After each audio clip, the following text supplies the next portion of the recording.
Hello and welcome to Gabala, Azerbaijan for the third stop of the 20.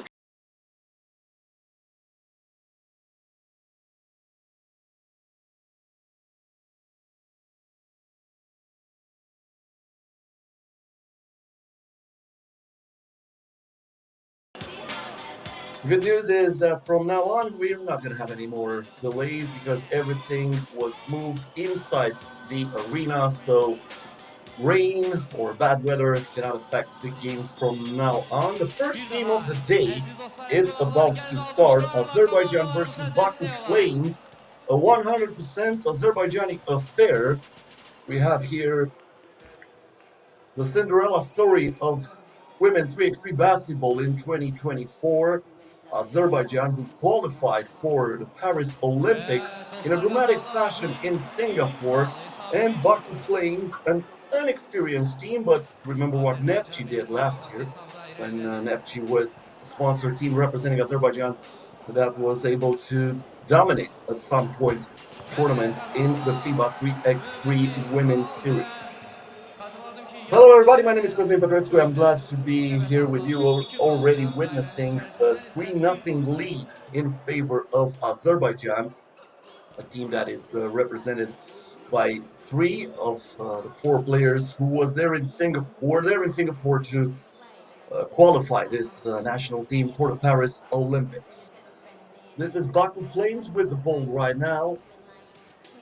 First shot from mid-range, it is missed by Salih Al-Khoury, the most experienced player for this team. Salih Al-Khoury, 24 years of age, even though she's the youngest player in the team, is ranked number 6 in the national rankings in Azerbaijan and 480th around the world. First point for Baku Flames too. And they're going to receive the ball back. Astakalova, the pass here, looking for Karadali. Two-point shot that goes in and out. Sakalova almost tied the game at 3. But Azerbaijan has it back now with Deniskina, who finds Ulyanova wide open for 2. That won't go.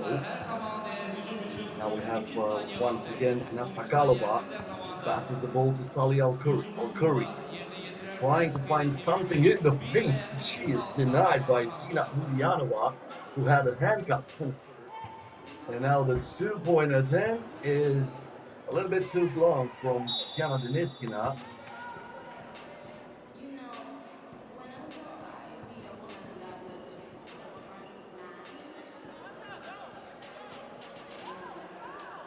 Ball goes back to Baku Flames.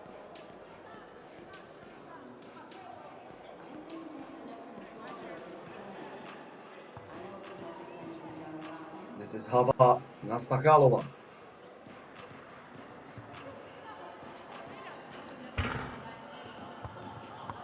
One-point attempt did not go for Ulyanova.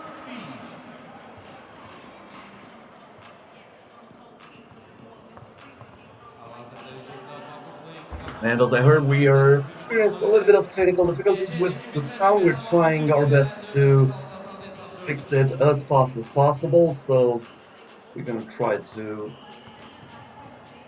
fix this in a bit.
6-2.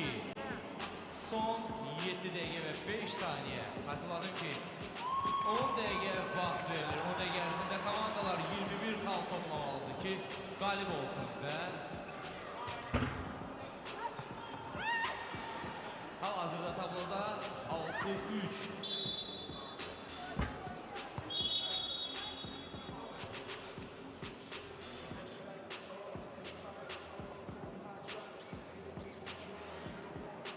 Bəli dostlar, tabloda 6 dəqiqə 47 saniyə vaxt və hal-hazırda TV time out elan olunur və əlbəttə bir neçə saniyədən sonra biz yenidən davam edəcək və hər birinizdən bir daha xahişimiz var ki, komandalarımıza gür alqışlarla dəstəyinizi əsirgəməyin və sona qədər hər bir komandaya dəstək olun və amma hal-hazırda mərkəzdə qeyd etdiyim kimi Azərbaycan milli komandası və eyni zamanda Baku Flames komandalarıdır.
So once again, hello and welcome to Gabala. This is the FIBA 3x3 Women's Series Top number 3 in 2024. We are in North Azerbaijan for this tournament, who starts with a 100% Azerbaijani affair. Azerbaijan versus Baku Flames for the first game of the day. Two teams representing the hosts here. Azerbaijan, the heavy favorites for this tournament, especially after becoming the Cinderella story of women 3x3 basketball in 2024, qualifying for the Paris Olympics in a dramatic fashion in Singapore. Azerbaijan up by 4 points, a little bit more of 4 minutes into this game. That was a 2-point attempt by Tatiana Deniskina, offensive rebound by Ulyanova, and the reverse layup is almost good, but not yet. Mercedes Walker in the post with the and one. So Walker able to finish through the contact. Once again, that big body creating a lot of damage inside the paint.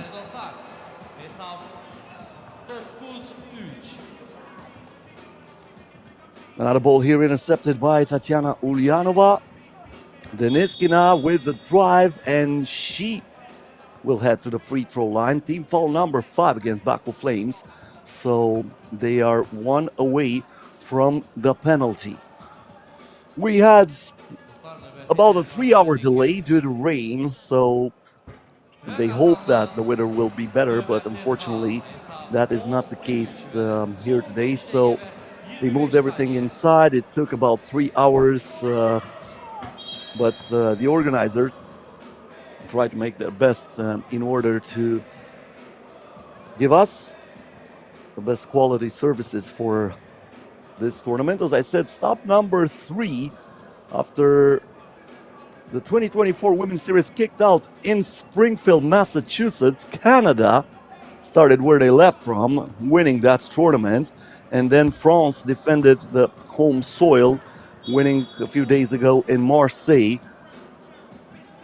Now Azerbaijan is the favorite for this tournament here in Gabala, north of Azerbaijan. They also have the ball. Tatiana Deniskina here gives it in the post to Ulyanova. Back to Deniskina. Baku Flames tried a trap. Deniskina was looking down low for Ulyanova, but the pass was a little bit too high, and that's a turnover. So Baku Flames gets the ball back.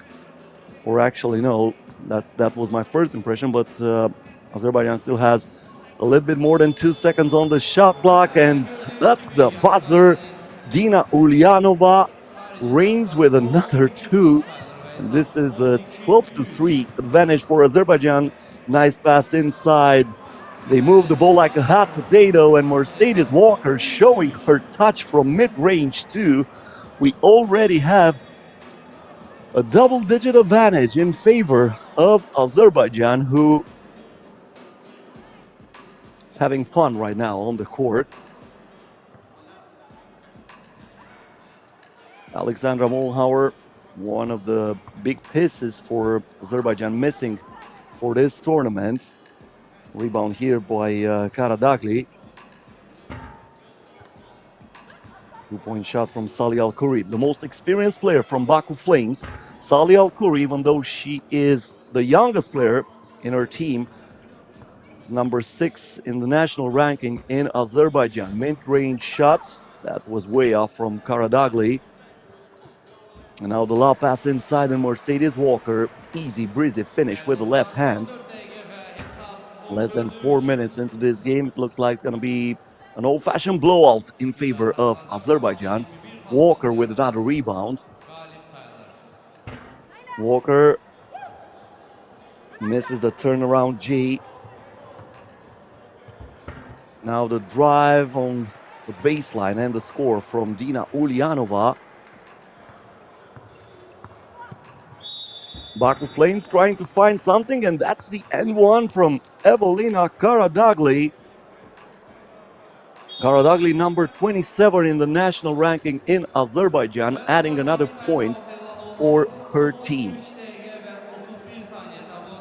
We have a timeout with 3 minutes and 31 seconds left until the end of this game. That will allow me to introduce you the system here in Gabala. 8 teams in the competition. They are divided into two pools of four. You probably know it already when we have 8 teams, two pools of four. The first seed advances straight to the semifinals, so they get a quarterfinal bye. Meanwhile, the number 2 and the number 3 seed will play each other in the quarterfinals tomorrow. All the games in the group stage I'll play today, so get ready for about 6 hours of entertaining 3x3 women basketball, and then the knockout stage will take place tomorrow, also here in Gabala. That was a 2-point play by Karadagli. Now mid-range shot missed by Tatiana Deniskina.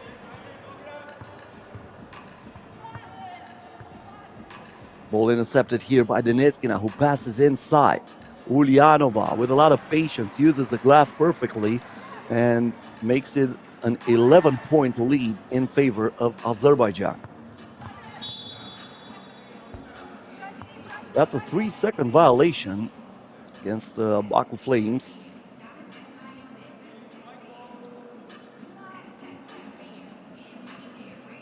As I said, Baku Flames, a team with a little experience.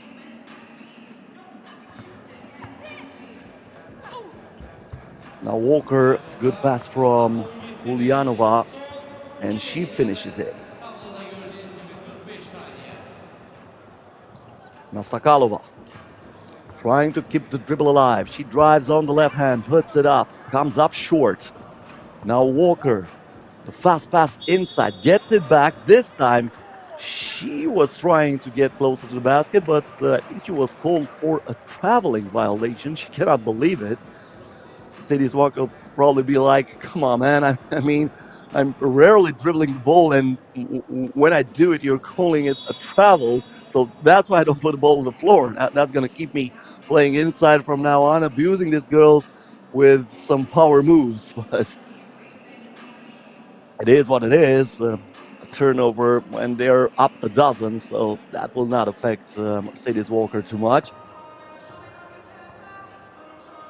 Nastakalova now trying to get an opening. Zalkuri back to Nastakalova. The behind the back pass, that was flashy, but a little bit too late. Shot clock expired there, and we have a 12-second violation against the Baku Flames.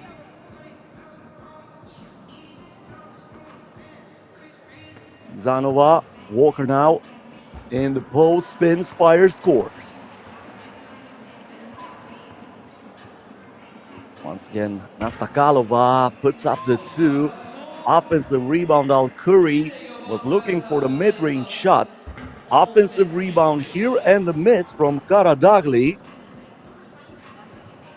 Walker takes it out. 2-pointer, no good by Deniskina.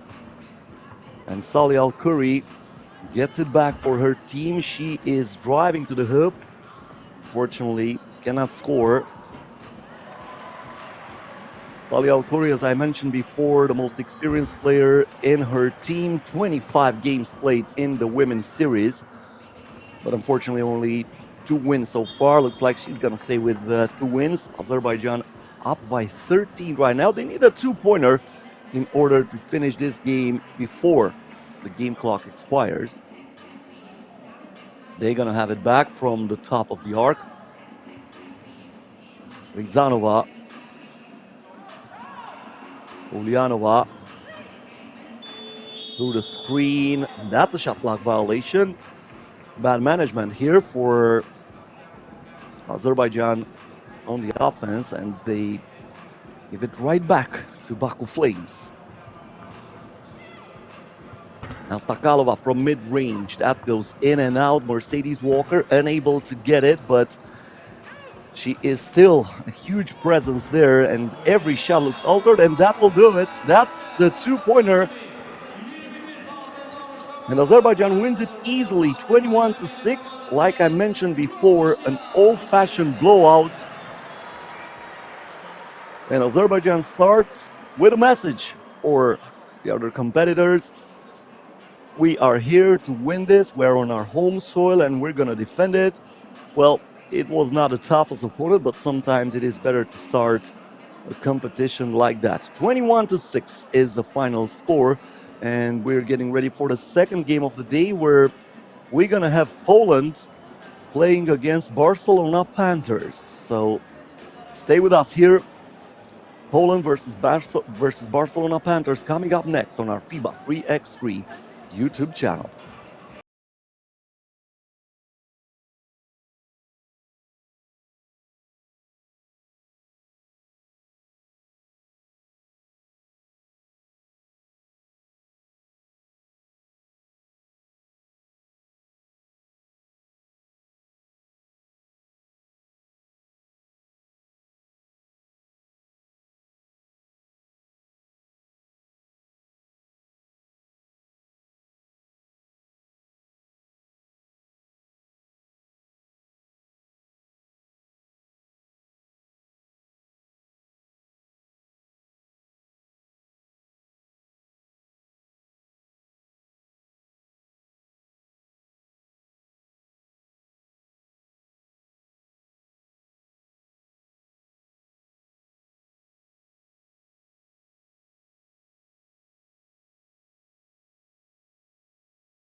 And now they're going to face here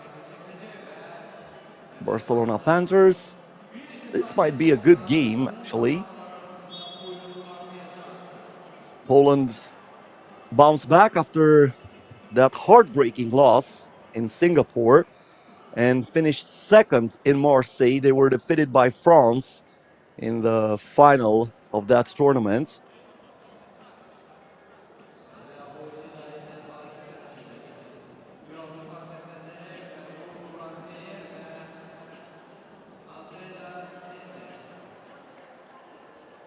On the other hand, we have Barcelona Panthers, a team with little to none experience, depending of what player we're talking about on the roster. Sarah Sagerer being the most experienced player for Barcelona. She played 16 games in the women's series, and she has a 50% rate of success so far.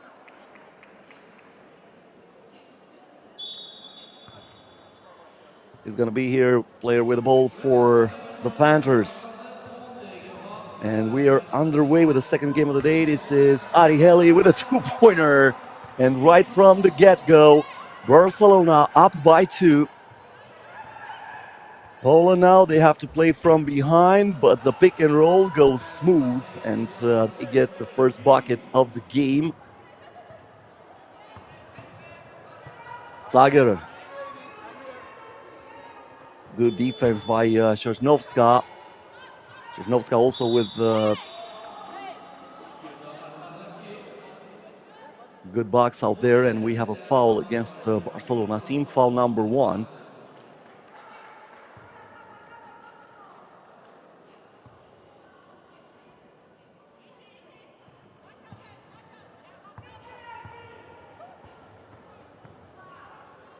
Sosnovska.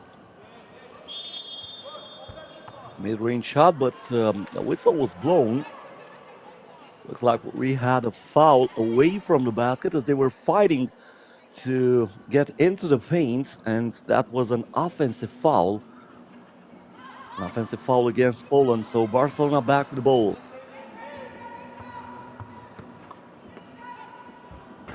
Sigrid Koizar here. Misses the shot.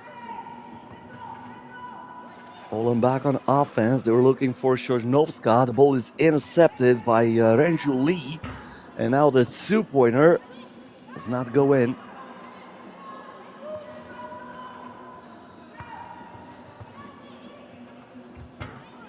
Turnaround J here won't go. Sagerer with a box out, but she's not able to absorb that rebound. And Poland takes advantage, scoring on a second chance attempt. Nice move here, but a little bit of bad luck for Sarah Sagerer. The ball went in and out, and now we have a foul.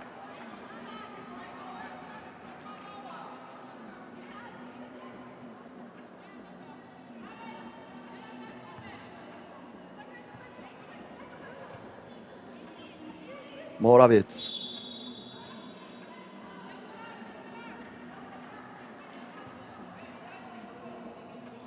Another foul against Barcelona.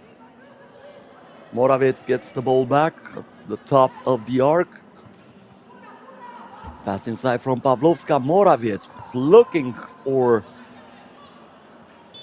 the basket from underneath, but that was no good. Another offensive rebound. I think that was the fourth chance for Poland on this attack, but finally they put it through. Alexandra Ziembrowska there getting her position, and now she has to defend, and she does that perfectly against Lyon. The first attempt, second one is called a foul by the refs.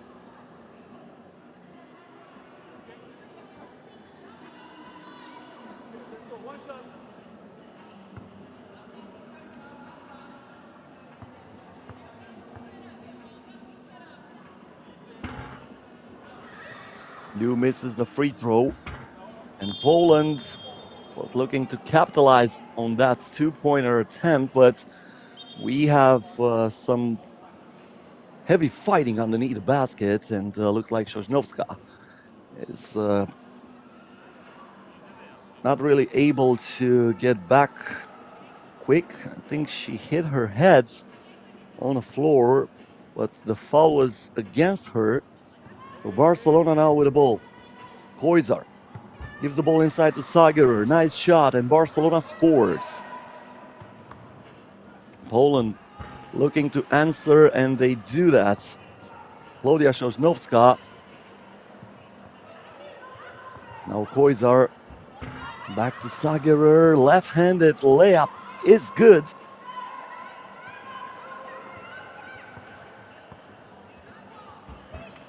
Good pass inside, threading the needle, and Klaudia Sosnovska scoring out in and out from outside. Sosnovska with another rebound, and now she is acting in the paint. And that's a foul against Barcelona. And the first time out of this game. 5-4 the score in favor of Poland. As I mentioned, Poland almost qualified for the Paris Olympics. They were defeated in Singapore by Azerbaijan. A story that will live forever for this 2024 Women 3x3 basketball season. And then Poland participating in Marseille a few days ago reaching the final where they were defeated by France, who was able to defend their home soil. So far we have Canada and France as the winners of the first two tournaments. Canada won in Springfield, Massachusetts, where the 2024 season tipped off, and France, like I said, won in Marseille. Now we are in Gabala, north part of Azerbaijan. 2-point attempt for Poland, nothing but air, unfortunately, for Pavlovska, and the ball rolls out of bounds.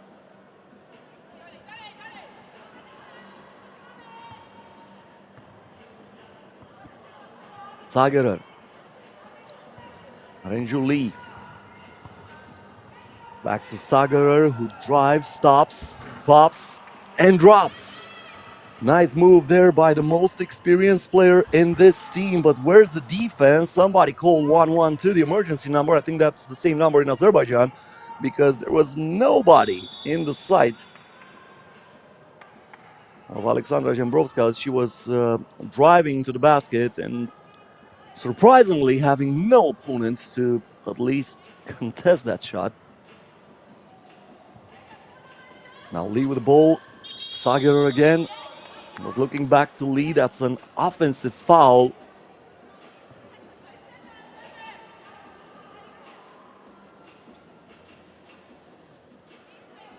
Poland gets the ball back. Morawiec.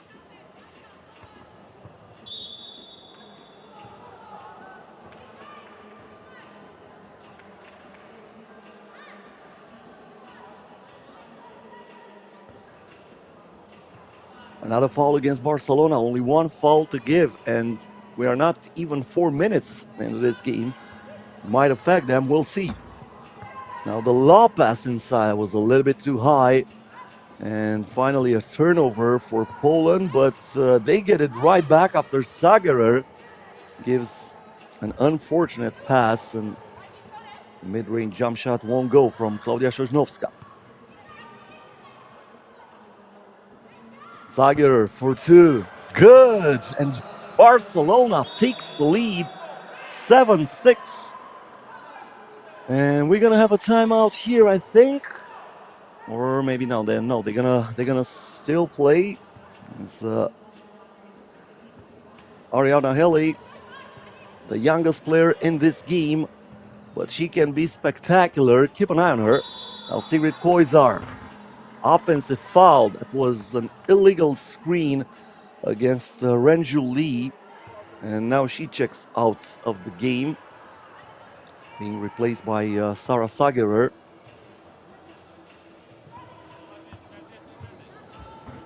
Very good backdoor pass there from Klaudia Sosnowska, and the finish for Poland, who ties the game at 7.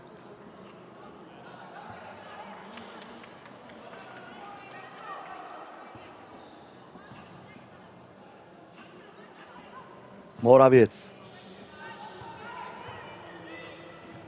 Jędrowska, Morawiec again. Pawlowska now gives the ball inside, and that goes in. Once again, Poland up by 1 point.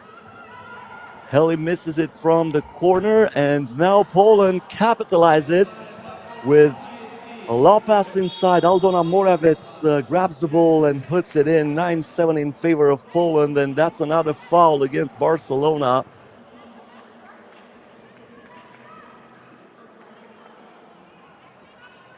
No, actually, that's against Poland. My bad. That's against Poland. So Barcelona gets the ball back. This is Koizar. Ooh, look at that spin move. But unfortunately, she missed it. That would have been one of the highlights of the day. Misses it again. And Poland can make them pay the price, and they do. Bang from Anna Pawlowska from beyond the arc. Poland is up by 4. Sigrid Koizar this time won't miss that shot. But the height advantage here is clearly in favor of Jędrowska, who capitalizes it right away, recognizing the mismatch.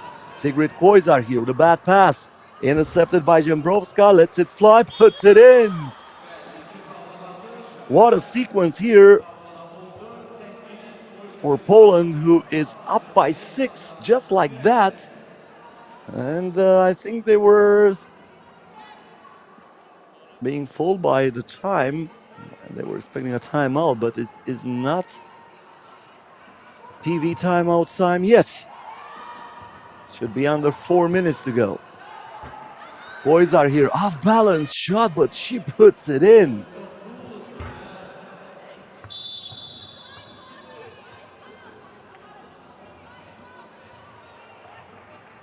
Now that's a foul against Poland. The last foul to give for the Polish team.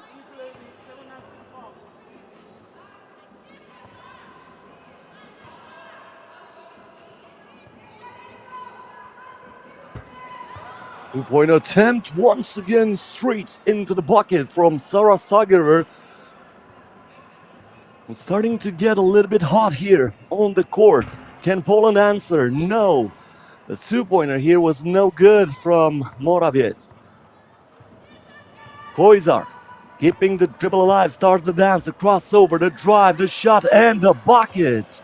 Nicely done by Sigrid Koizar. And what was a 6-point advantage for Poland is now only a one-possession game, but that's a foul. A foul in the penalty, so that means 2 shots after the TV timeout. Barcelona momentarily on a 4-0 run here on the court, but that will send Anna Pavlovska at the free throw line for 2 shots after this timeout.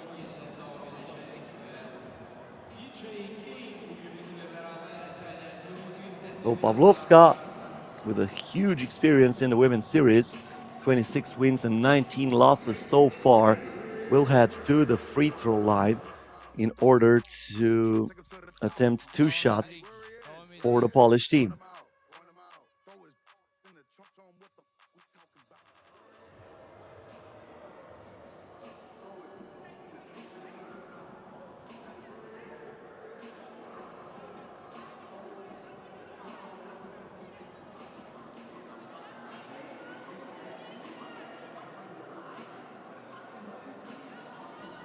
Might be an issue with the game clock or with the score.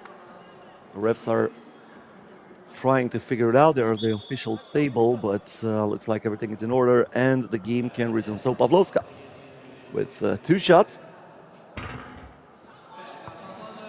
First one goes in. One more attempt for her. From now on, both teams are in the bonus, so every foul will mean 2 free throws. Koizar from mid-range, yes. Barcelona stays in this game. The pass inside here, and that's another foul committed by Rangel Lee. Looks like she tripped Jambrovska here. No, actually, that was Klaudia Sosnovska, my bad. So Sosnovska was tripped, and she will head to the free throw line for 2 shots.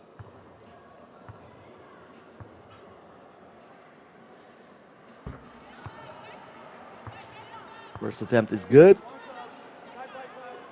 Poland so far able to take advantage from the charity stripe. That's 2 out of 2, and the score is 18-13 in favor of Poland. Koizar, fast and furious from the baseline, makes it. A 2-pointer here for Poland. In and out, but the offensive rebound gave Morawiec another chance. Pavlovska missed it too. Morawiec gives another ball, and now from the corner, 8-ball to the corner pocket. And Poland is within 1 of winning this game after the shot from Alexandra Jambrovska.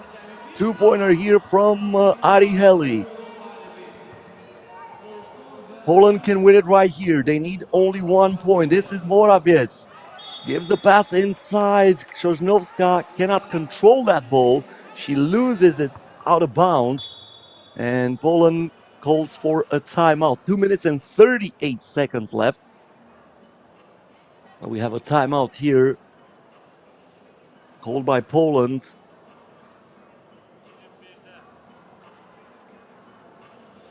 They don't want to mess up at the end of this game.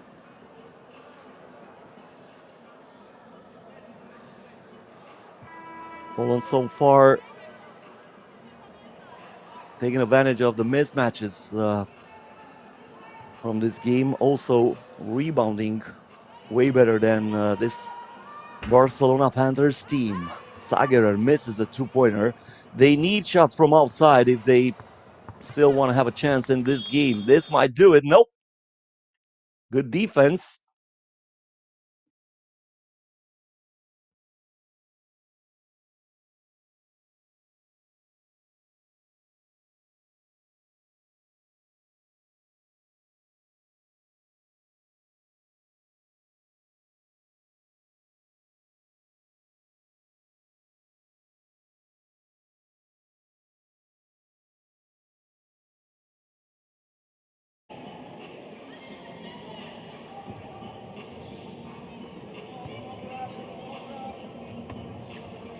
Another pass inside, and the game is over. Poland taking care of business and starting with a 21-14 win over Barcelona Panthers after reaching the final a few days ago in Marseille, Poland, looking this time to win the first tournament in the 2024 FIBA 3x3 Women's Series. So 21-14, the final score.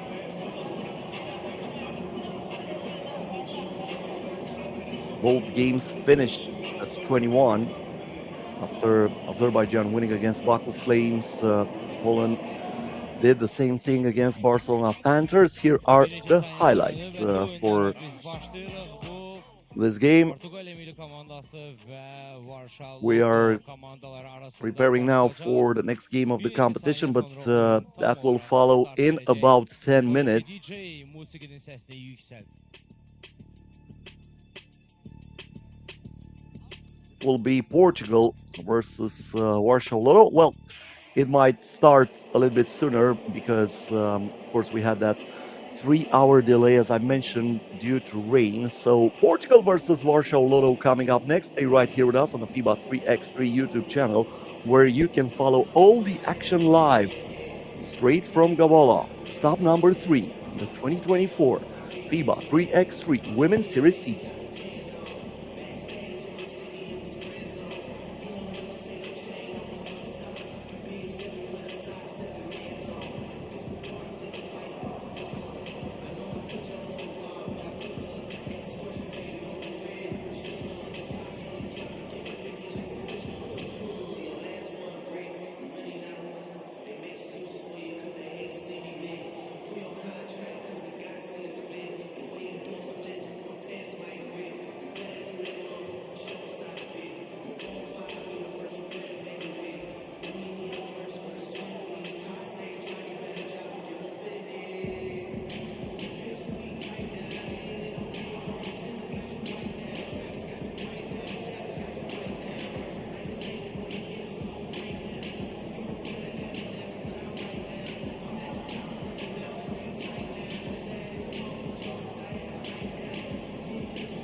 Up next, Portugal versus Warsaw Lotto here in Gabala, Azerbaijan, stop number 3 of the 2024 FIBA 3x3 Women's Series. Portugal coming after being one of the teams that impressed at the Marseille stop. They have reached the semifinals, and the star Joana Soeiro put up big numbers in Marseille to go along with her awesome dance moves. She'll try to put their opponents on skates here in Gabala. Once again, for those who have started the streaming a little bit later, we had about a 3 hours delay for the first day of the tournament here in North Azerbaijan. Due to rain, the weather was not friendly for the 3x3 basketball, and the organizer eventually decided to move everything inside. So we are underway with the third game of the day. Warsaw Lotto, a team with a little bit of experience. They have players that were involved before in important tournaments in 3x3, but look at that move. Marcia da Costa making sure nobody's gonna stop her, muscling her way in the paint and scoring the first bucket of this game. Then she is called for a foul. Not happy with the decision, but the ball will be awarded to the Polish team, Warsaw Lotto. Julia Bazan here is looking for the pass. Good denial there by Josephine Felipe.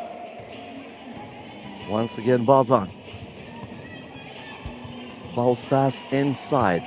That was a miss from Norovska. Felipe puts up the moves, and she knocked it down using the glass. Second point in favor of Portugal. This is Norovska. Back to Julia Bazan. Driving, stopping, looks for the pass. That goes to Cholarska, but we have a second violation. The refs are actually saying you can play on. Ball was already intercepted by Portugal. We'll still have it after the first team foul against Warsaw. Soeiro gives it to Ferreira. Ferreira from outside comes up short. Soeiro with the offensive rebound. Looks to post up Ferreira, who was pushed here by Norovska, and she will head to the free throw line for one shot.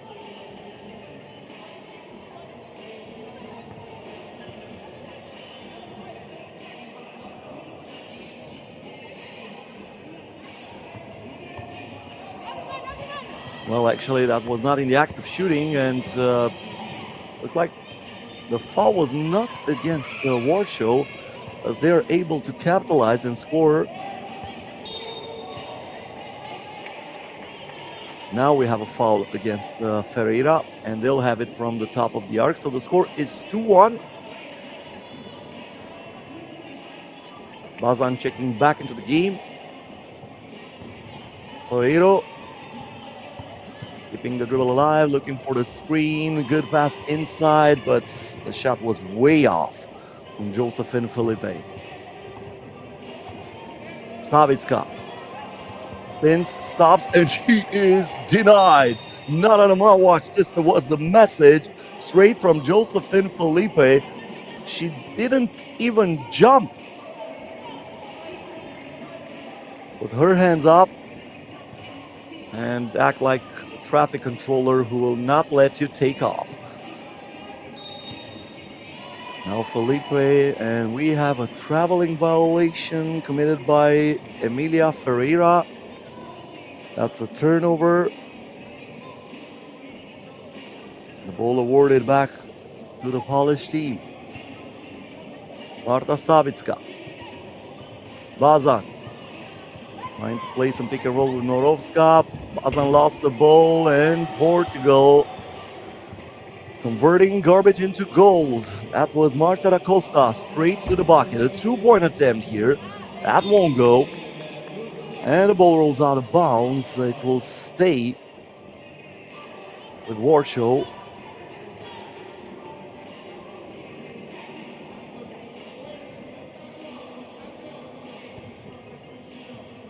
Slavicka. Norovska with the screen. Scholarska, Norovska. Trying to get closer to the basket. She was looking for Pusholarska, but that ball was deflected. And then Pusholarska touched it last. So that will change the possession. And Joana Ferreiro will have it from the top of the arc. Ferreira with the back to the basket, puts it inside. Acosta misses the reverse layup. Pusholarska here on the left hand, and she is fouled, not in the act of shooting. So no free throw here.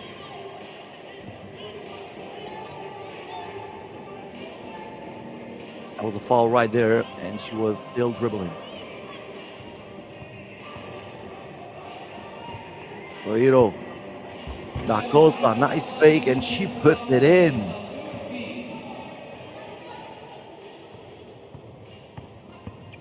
Bazan got the step, but unfortunately for her, she cannot score. Ferreiro got that ball removed from her dribble, but Portugal will still have it. As Ferreira is checking back into the game 4-1 in favor of the Portuguese team with 7 minutes and 5 seconds until the end of the ball game. The lob pass inside, and looks like that is a foul against Marcia da Costa.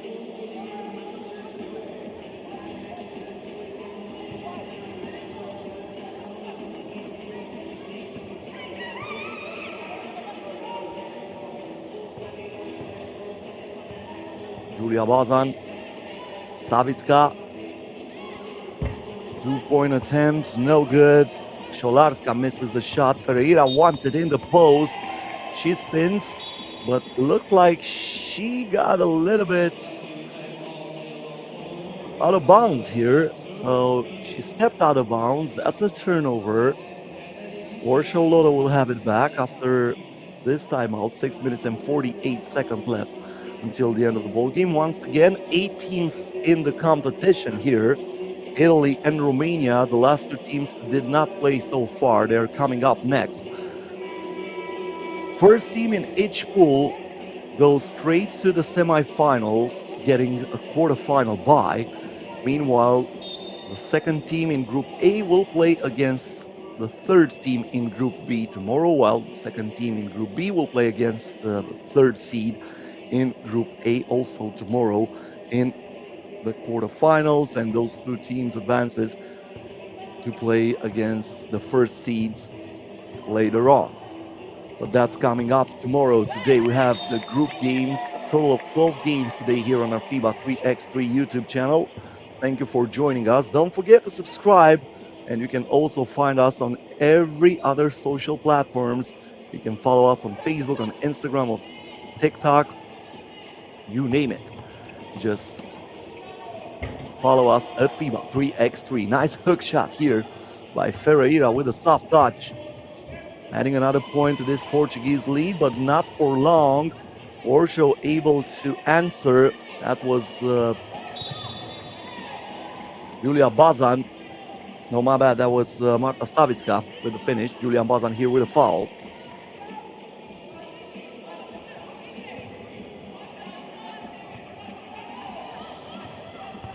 Soiro Nice pick and roll, and she goes straight to the cup, finishing with the right hand. Bazan. Defense by Da Costa.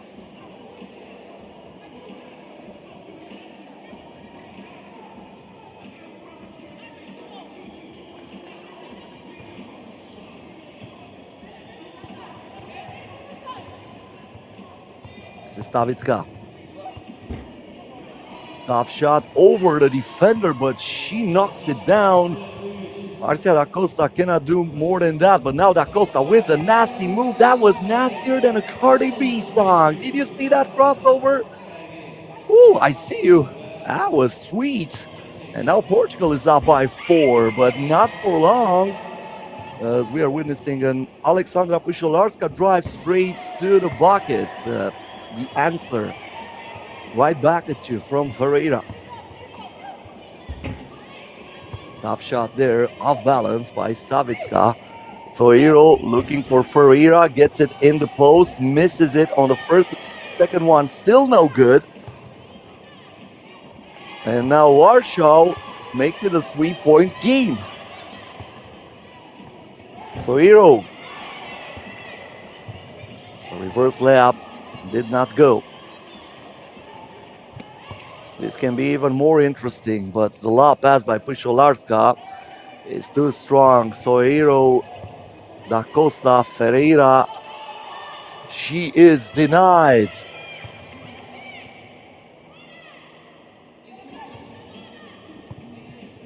Stavicka from outside. It rims out. It looks like Joanna Soiro is the last one to touch it, so that will keep the possession in favor of Warsaw.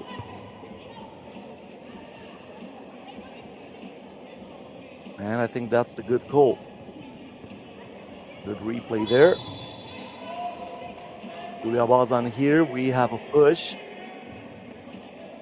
Another foul added to the Portugal total.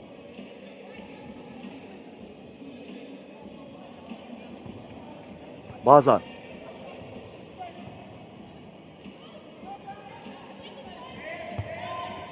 Stavicka, the ball inside. Norovska this time cannot finish. Ferreira grabs the rebound. Ferreira looking for a power move. No, kicks it out to Soiro. Off balance shot. A very high degree of difficulty on that attempt. Thanks to Ferreira, Portugal is still on the attack, and Soiro this time draws the foul. No, they're saying she had her hand on the defender. So because of this hook right here, and yep, that's the correct call. Great replay here. Because of that, we have an offensive foul against Soiro, and Warsaw Lotto once again can cut into this lead. This is Bazan keeping the dribble alive. The bounce pass inside. 3 seconds left on the attack, and they score. Alexandra Pusiolarska makes it a one-possession ball game. Da Costa looking for an opening. The two-pointer is good. Nicely done by Marcia Da Costa, and all that effort from Warsaw is erased after that two-pointer. Well, actually, the score should be 10-6 in favor of Portugal, not tied at 8. Probably that small error will be fixed on the graphics. Have another timeout now here on the court. So 10-6 the score in favor of Portugal, a team that reached the semifinals a few days ago in Marseille at the stop number 2 in the 2024 FIBA 3x3 Women's Series.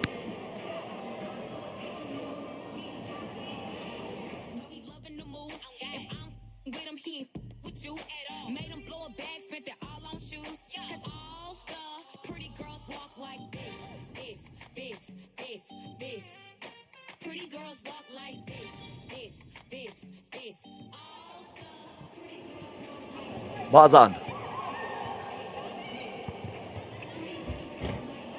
Turnaround shot, no good.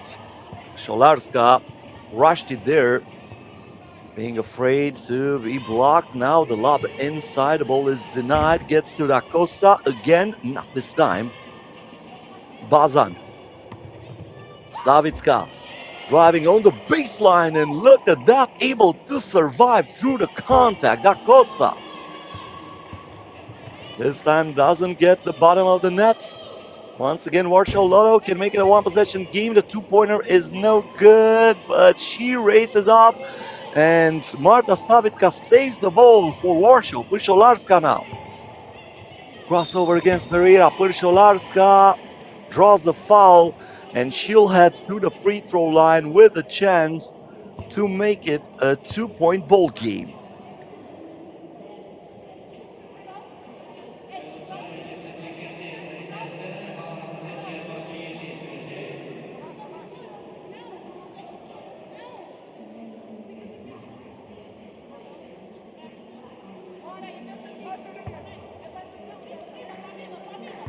Alexandra Pyszolarska, the free throw line, makes the free throw. She's a former silver medalist of the FIBA 3x3 U23 World Cup in 2023. That tournament was held in Bucharest, Romania.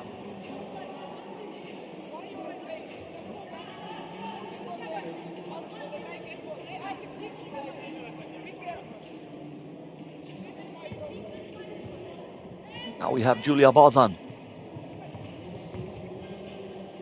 Looks for the screen. She kicks it out. This is Norovska. Norovska in the paint, puts it up and puts it in.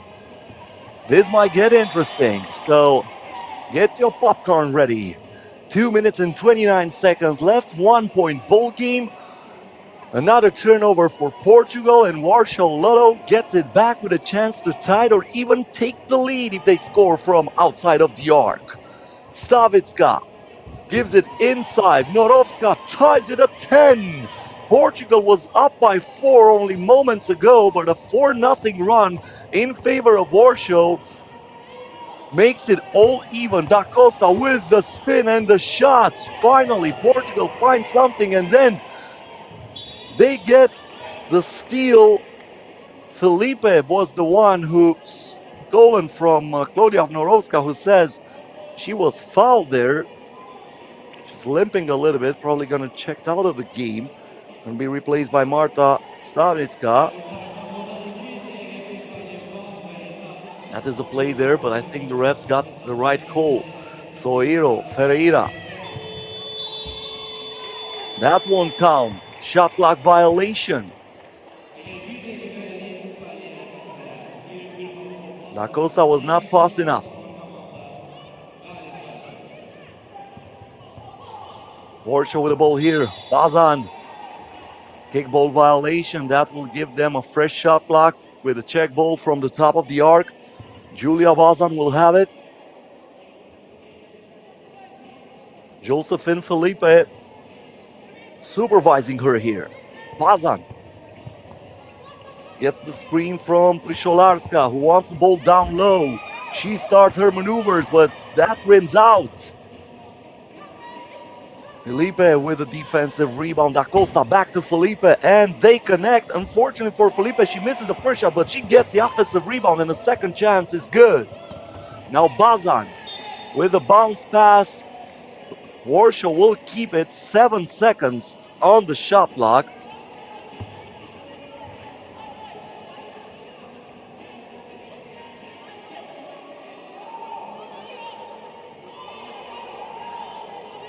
I think they showed blue ball. Yep.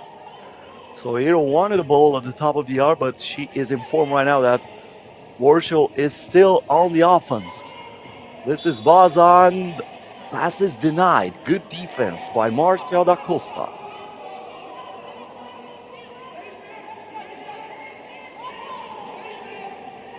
They just need a catch and shoot here. Less than a second to go. Nothing but air, unfortunately, for Warsaw. Pyszolarska did her best, but that ball did not catch an iron, so it will go back to Portugal. Soiro. The pick and roll, but the miss from Ferreira. No, my bad, that's Felipe. Felipe saves the ball back to Soiro. She looks to dance here. Soiro, tough shot, puts it in. Portugal up by 3. Warsaw needs something desperately here. The 2-point comes up short for Norowska. And now we have a foul against Josephine Felipe. Last foul to give for Warsaw, but Felipe will head to the charity stripe for one shot with 41 seconds left.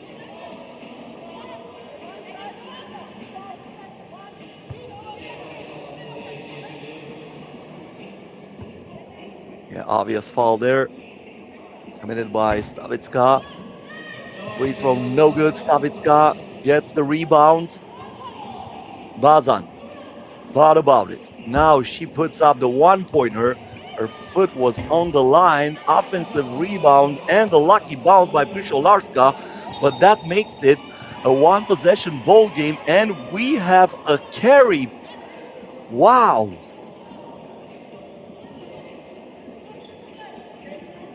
Didn't see something like that for some time. Huge chance here for Warsaw, and that's a foul against Portugal. Fortunately for Portugal, they still had 2 fouls to give, so they're not over the limit. That will still keep the ball for Warsaw LOTTO, but only with a check ball from the top of the arc. The basket won't count. And we have another foul, this time Soeiro pushing Bazan. From now on, both teams are over the limit. Not enough time to go for a 1-pointer, in my opinion. Warsaw should look for the 2-pointer here. This is Bazan. Finds Stavitska. The ball is intercepted by Ferreira, and that should do it. Now we have kick ball, but Portugal will keep the possession.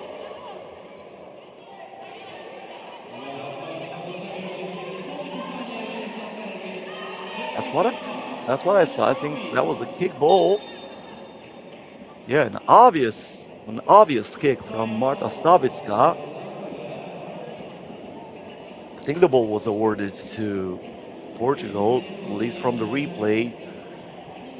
We all know that's the correct call. We have a timeout right now. Warsaw has a very slim chance to tie this game. They need to steal the ball right away and then to put up a 2 to send this game into overtime. It looks like they're awarding the ball to Warsaw. Well, Warsaw can tie it. They need a 2-pointer, and we have a foul. Are you kidding me? What a huge mistake. If that foul was still on time, it will send the Polish player to the free throw line with the possibility of sending this game to the overtime if she makes both of her free throws. It was a push from Josephine Felipe over Julia Bazan, as Felipe was trying to go through the screen, so Bazan will go to the free throw line for 2 shots.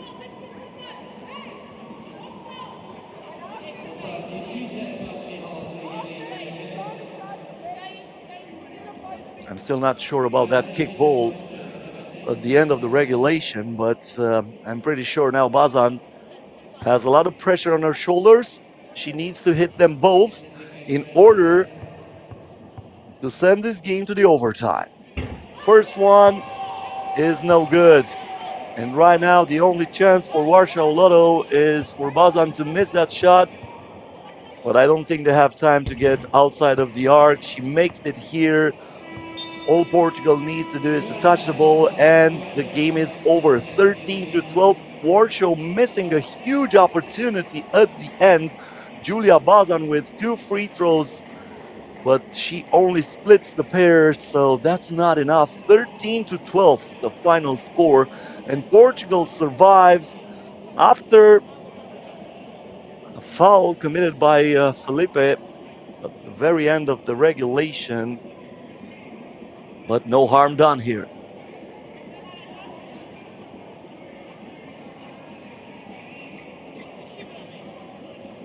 So 3 games are done. One more to go in the first session. Italy versus Romania coming up next as we're getting ready to watch the highlights for this Portugal Warsaw,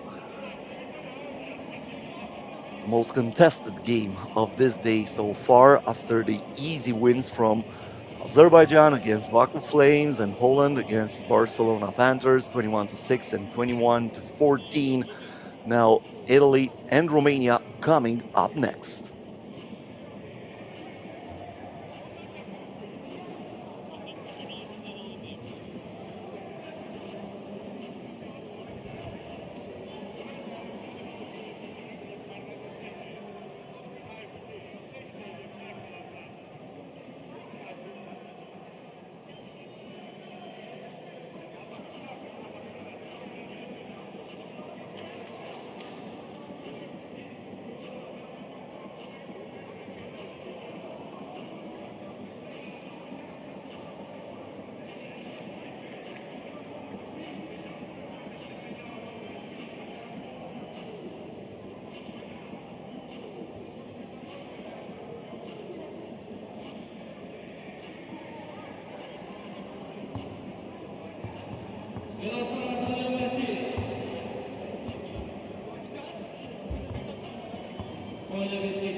So the last game in the first session here in Gabala, Azerbaijan for the stop number 3 in the FIBA 3x3 Women's Series is Italy versus Romania. A little bit of history between those two teams. They met 4 times before.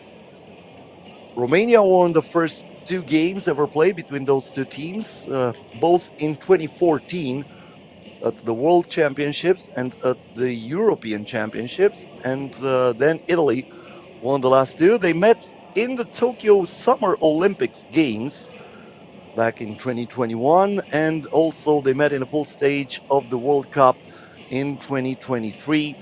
As I mentioned, Italy won both of those games. Romania won the first 2. But for Romania, Sonia Ursu, known as Kim right now, is back in the roster. So that can give a huge boost for this Romanian team. On the other hand, we don't have Ray Dalia one of the most spectacular players that you can find in the 3x3 Women's Series. And course, with the first attempt of the game, this is Verjoge with the rebound.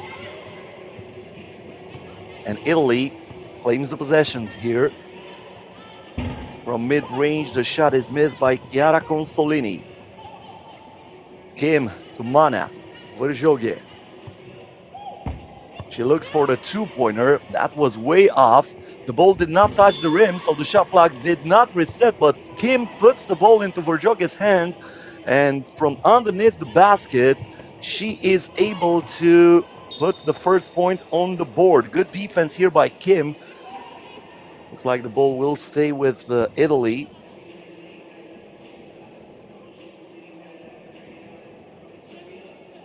.3 seconds left on the shot clock.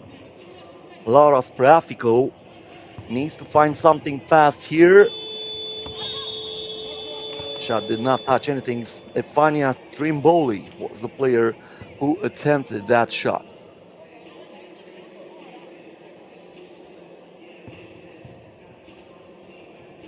Popescu. Verjoge.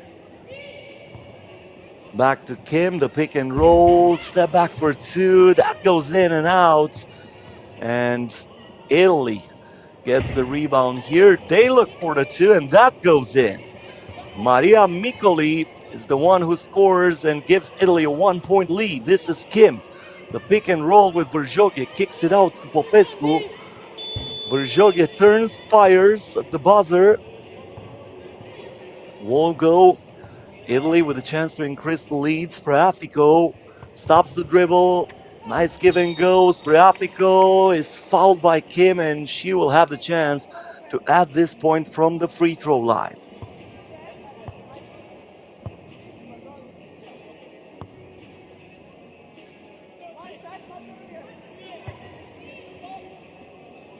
So Laura Sprafico, 9 wins and 7 losses so far in the women's series in her career.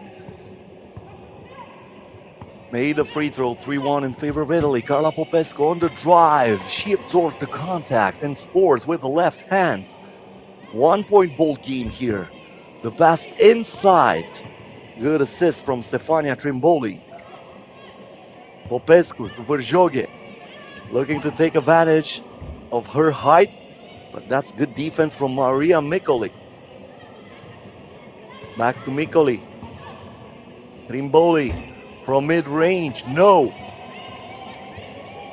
Mana grabs the rebound. And now Mana changes direction, gives it to Carla Popescu. Popescu from mid-range, off-balance shot, but straight into the net.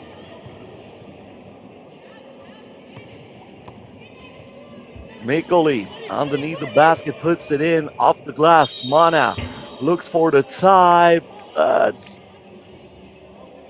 looks like she was not outside of the arc, so that ball was not cleared before she attempted the shot. So Italy gets it back. Rafico. It will stay with Italy. Once again, Sprafico finds Consolini. Consolini here, defended by Mana, who gets the ball back to Romania. That's a jump ball, but this is 3x3. And as you probably know, every jump ball is awarded to the team that plays defense. So Romania was defending here. Sonia Kim gets it back from the top of the arc. Looks for Verjoge. Back to Kim, who rises up, misses the shot, gets it back. Still no good. Fights for another rebound. The ball ricochets to Mana. Kim still has it. Gives it to Verjoge in the post, and she is pushed from behind. That's a foul against Italy. First team foul for, I should say, Squadra Azzurra, even though Romania is playing in blue right now. Kim back from Mana. Kim on the baseline. She is denied. Good defense there by Italy as Chiara Consolini stops Kim from scoring with the reverse layup and now gives the ball to Micoli. Off balance shot. Verjoge Looks for Kim. 2-point shot. Rims out. Mikoli. Consolini. The step back J won't go, but Mikoli keeps the possession alive for Italy. She's now in the paint, puts it up, and she uses the glass perfectly, giving Italy a 3-point lead. Kim to Mana, who is once again blocked by Consolini. Looks like she has a promotion, or maybe she's throwing a block party there, and everyone's invited from the Romanian team. Verjoge here with a fake, the shot, the miss, and good box out from Consolini. No, my bad, from Trimboli. This is Consolini. Back to Mikoli. Mikoli, the up and under, no good. Verjoge grabs the rebound. Mana wide open for two. Comes up short. Mikoli. Trimboli. Looks for an opening here. Trimboli kicks it out. Mikoli knocks it down from the land of plenty. And Italy is up by 5. Sonia Kim wants to answer. That rolls out. And the ball will go out of bounds. So we have the first timeout of this game. 5 minutes and 20 seconds left until the end of this one. Italy 8, Romania 3.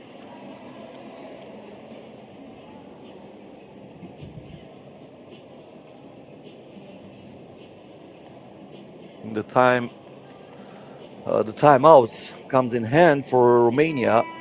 Started good this game, but now they're falling behind. Italy playing better 3x3 basketball for the moment.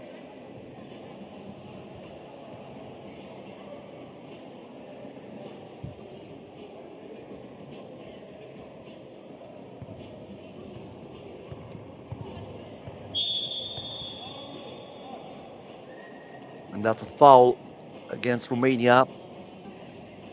So far, pretty much a clean game. Only 2 fouls for Romania, only 1 for Italy.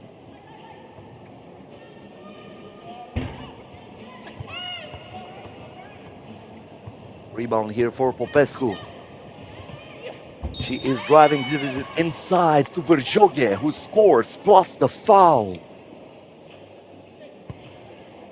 Important basket here for Romania, who, as I said, was falling behind. Now Verjoge with a chance for a 2-point play.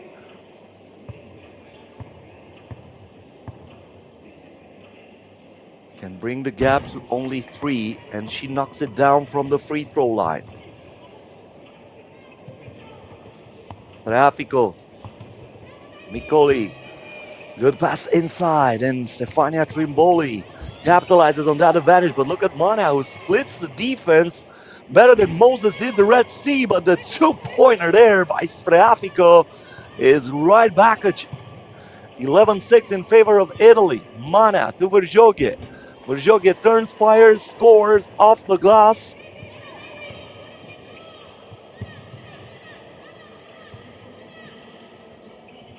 Now the 2-pointer for Italy. I don't know if she called the bank, but it was open for Stefania Trimboli. Romania trying to stay in this game. Another 2-pointer. This time way off. Laura Spreafico trying to find out if she is still hot. She was the one to score the 2-pointer moments ago, not Trimboli, as I mistakenly said. So one goes in, one did not touch the rim. Now Kim in the paint. Kim, off balance shot. That one go. Trimboli with the rebound. The ball intercepted here by Kim. She kicks it out to Popescu. Popescu back to Kim. Lets it fly. So far she is ice cold from the floor.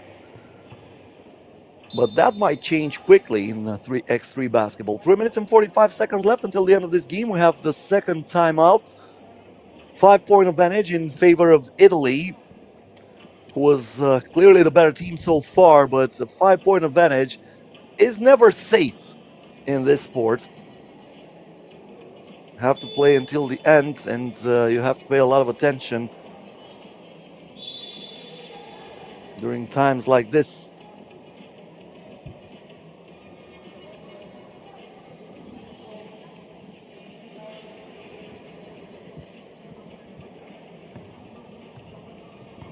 Nimboli here, defended by Kim. Nimboli goes to the cup and scores, giving Italy a 6-point lead, and we have a foul on the entry pass, so only a check ball from the top of the arc for Romania. Kim back to Verjoge. Mana in the post, turns, fires. Kim looks for the rebound. She has to put it up because the shot clock did not reset, but I don't think she was aware of that, and Verjoge got that ball up a little bit too late, so that's a shot clock violation against Romania. Italy gets it back. 3 minutes and 21 seconds left.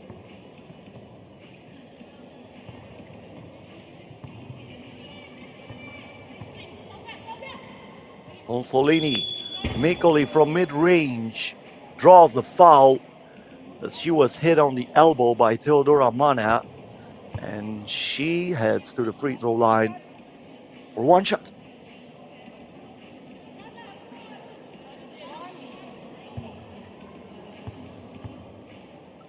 Mikoli is playing only her 5th game of her career in the FIBA 3x3 Women's Series.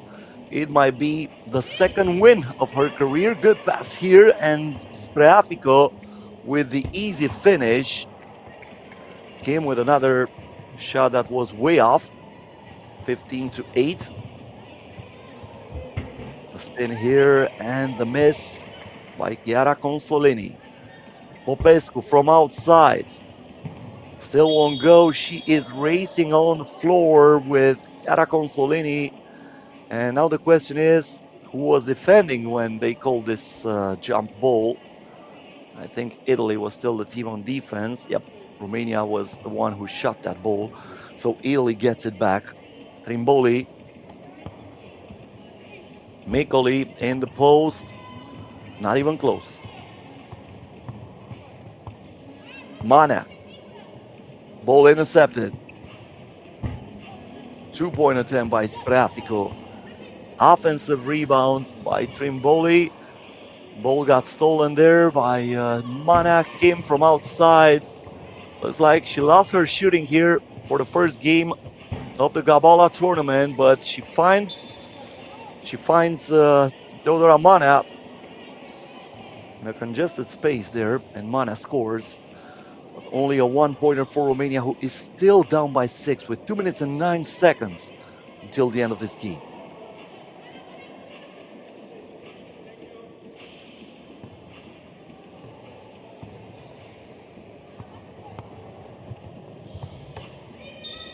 Good denial here by Verjoge. Stops Spreafico to score from inside. Popescu through the screen, looking for something. Verjoge lets it fly from outside. It rims out again. Romania cannot find anything from beyond the arc, and Spreafico showed them how it's done. Not this time. Mana with the rebound. Popescu, the step back, the 2-pointer, and the air ball.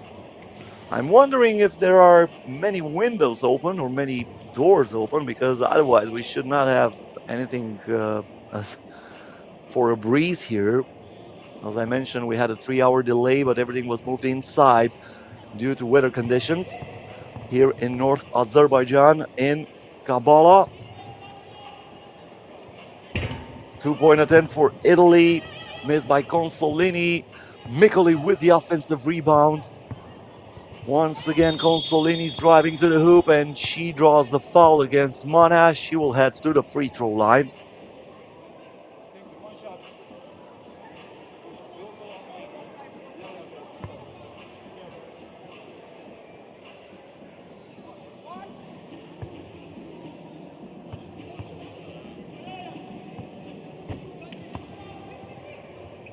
free throw is good. From the corner, Kim misses another shot. Nothing went in from outside for Sonia Kim during this game, and we have another point from Stefania Trimboli, who puts Italy even on a bigger lead, 17-9. Burjoge. Kim for two finally finds something after I think 8 or 9 misses from beyond the arc. Sonia Kim scores for Romania, 17-11, 45 seconds left.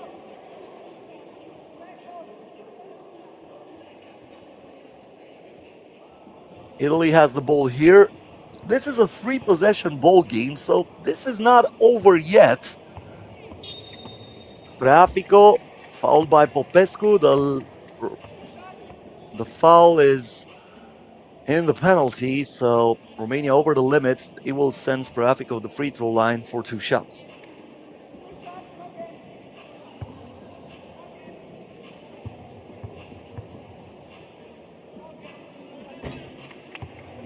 First one, no problem. Laura Prafico, 9 wins and 7 losses so far in the women's series. Makes 2 out of 2 and gives Italy an 8-point lead. This is Kim again from outside. Not this time. She scored moments ago, but bad shooting display continues.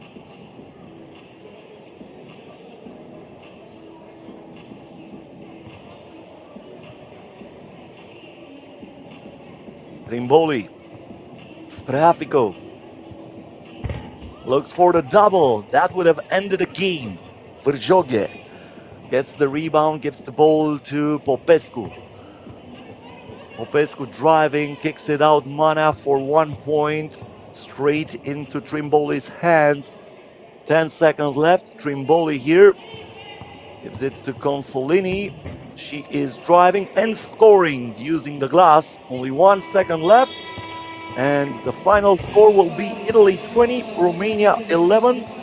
An easy win for Italy as they start with a W here in Gabala. And the first session is over. But that doesn't mean you have to change the streaming. Stay right here with us. The games will continue right away.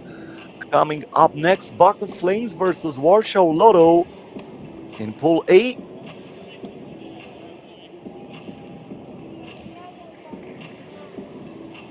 Both teams lost their first games in this competition, so they will look to win and to stay alive, trying to qualify at least for the quarterfinals tomorrow.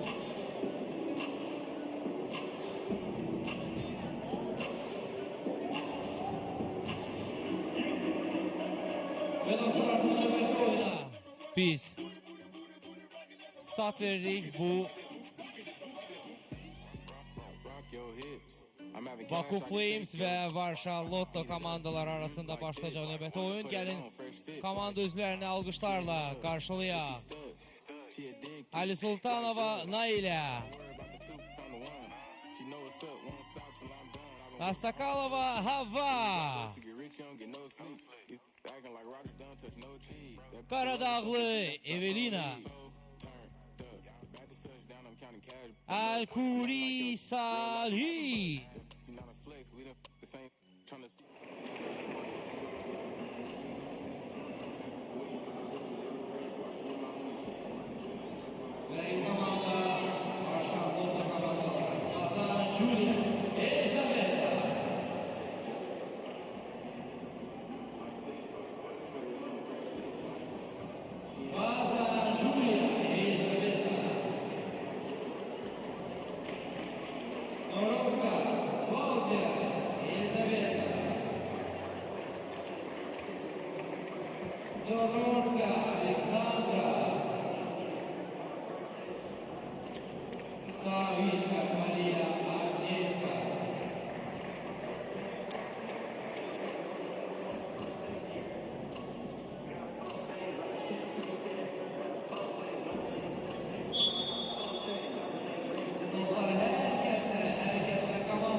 We're getting ready for the game between Baku Flames representing Azerbaijan and Warsaw LOTTO representing Poland. Baku Flames destroyed at the start of this tournament, a 21-6 win in favor of Azerbaijan, but we are wondering if Baku Flames is that weak or is Azerbaijan that good? Azerbaijan, as I mentioned before, qualified for the Paris Olympics. They have 3 out of 4 players that representing Azerbaijan in the qualifying tournament in Singapore here in Gabala. On the other hand, Warsaw LOTTO only 1 point away of sending that game to the overtime against Portugal. If you watch that, you probably remember that Warsaw LOTTO had 2 free throws at the end of the game in order to tie it at 13. They were able to score only 1. This is Julia Balzan here with ball. Gives it to Stabitska, who puts it inside, and the first bucket of the game is scored by Alexandra Puszczowska, who uses the glass for Warsaw. Now the ball stays for Baku Flames, the second team representing Azerbaijan here in Gabala. First time when the FIBA 3x3 Women's Series is organized here in this city. That's a traveling violation against Naila Ali Sultanova.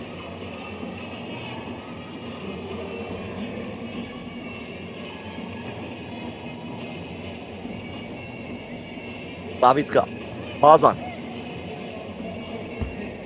Foot was on the line. The ball did not go in, but they keep it alive. Nice effort by Marta Slavitska. Now Bazan kicks it out and she draws the foul. Great hustle. We have to give credit to Marta Slavitska for fighting until the very end for that ball and giving Warsaw LOTTO another chance to score on this attempt. Slavitska here. Finds Norovska, who drives and puts it up with the left hand, 2-0 in favor of Warsaw. Slavitska with the steal. She drives straight to the bucket. Offensive rebound and the putback is good by Alexandra Puszczowska.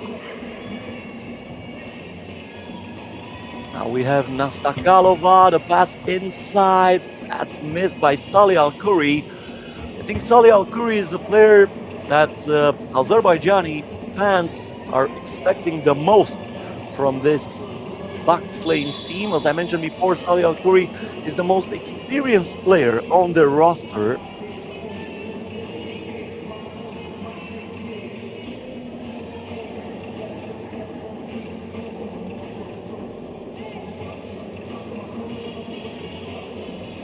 Nastakalova. Ali Sultanova back to Nastakalova. Did not have the energy anymore to put that ball up on the glass in order to score. Now Warsaw can take advantage. Bazgan misses the shot, but the putback is once again good from Alexandra Sholarska. A very young team, this Warsaw LOTTO team representing Poland. All players are under 23 years of age. This might be the roster for the Polish under-23 team this year. They are preparing for national team events. Now a block here from Sholarska. Bazgan. 2-point attempt, good from Klaudia Norovska. She's only 20 and she makes it 7-zip in favor of Warsaw, who's dominating so far this game.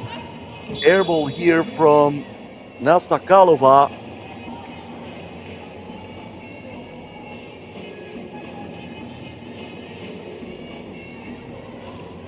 Julia Bazan gets the ball back, kicks it out, 2-pointer. Stavitska misses it. And now Alkuri steps out of bounds. That's a turnover.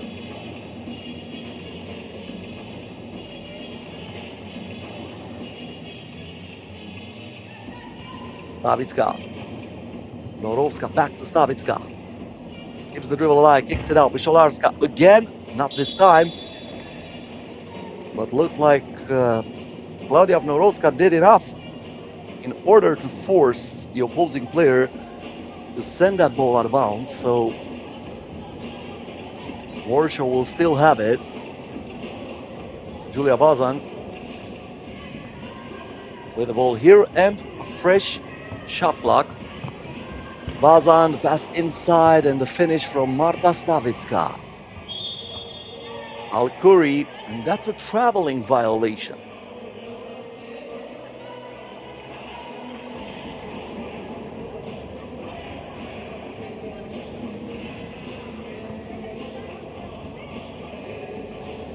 Bazan.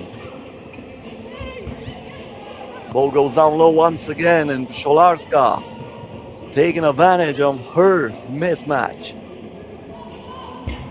Karadagli from outside. Baku Flames is yet to score in this game. 3 minutes past. Already a 9-point lead. That might be a 10-point lead, and it is. Julia Bazan straight to the rim. This looks like a walk in the park so far for Warsaw Lotto. Turnaround J here comes a little bit too late. The ball was still on hand when the buzzer sounds, so the ball will be awarded to Warsaw Lotto.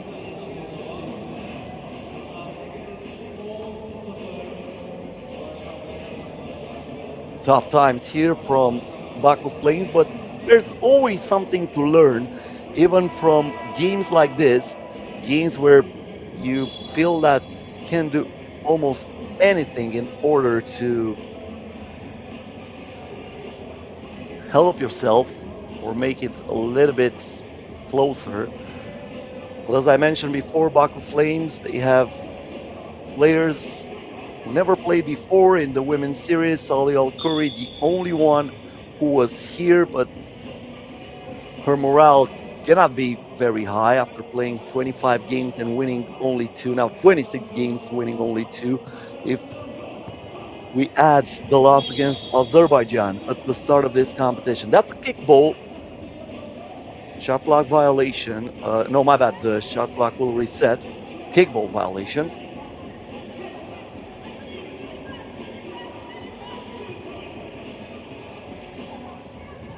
Slavitska. That's an offensive foul against Warsaw. Rohava Nastakalova will have the ball in her hands, down by 10. Looking for the first point in favor of Baku Flames. It will not come here. The bad pass intended for Sali Al-Khoury. 1 point attempt here by Bazan.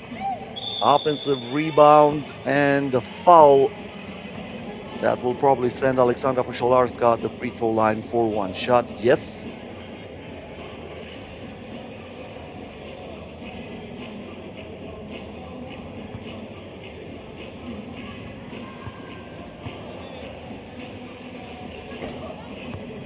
Sholarska also silver medalist at the FIBA 3x3 U23 World Cup last year, as well as Julia Bazan.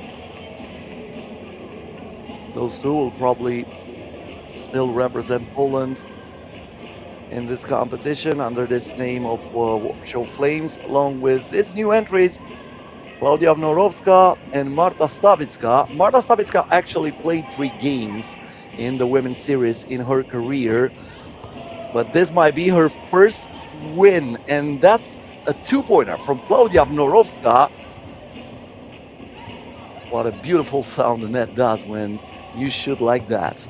11-zip in favor of Warsaw Lotto, and that's another point. Marta Stavitska.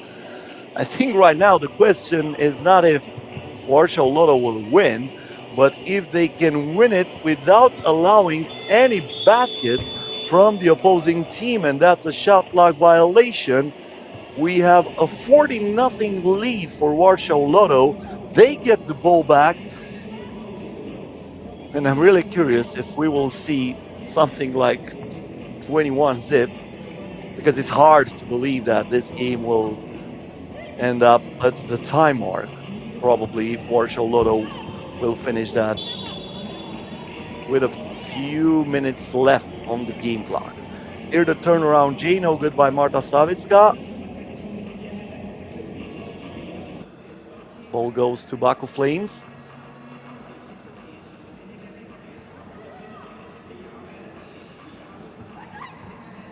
Alkuri, can she score the first point? Yes, she does. So at least Baku Flames will not be defeated without scoring a point in this game. And now we have an offensive foul against Warsaw Lotto. And Baku Flames can get the ball back. Can they build something on that a little bit, I don't know, break of confidence that Salih Alkuri gave them? Alkuri right now with the ball. Looking to find something more, this time from outside, and she knocks it down. Back-to-back buckets from Salih Alkuri.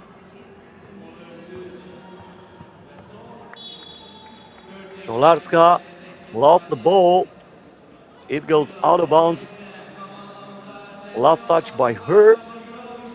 So that's another turnover, and once again, the ball is awarded to Baku Flames. Alkuri.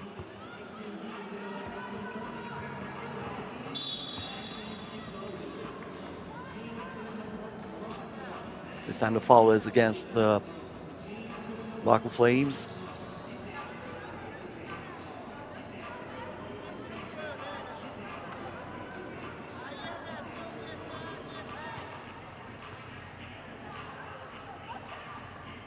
Wide open for two. The shot goes in. Alexandra Puișolarska sinks another one.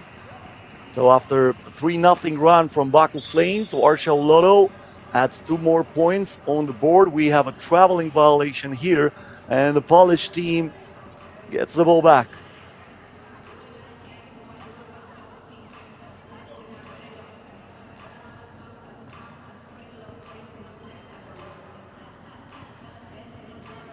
Savitska. Rebounded by Karadagli. But the bad pass is intercepted by Sholarska. Bazan on the left hand, straight to the rim, and she is pushed from behind. She will head to the charity stripe for one shot.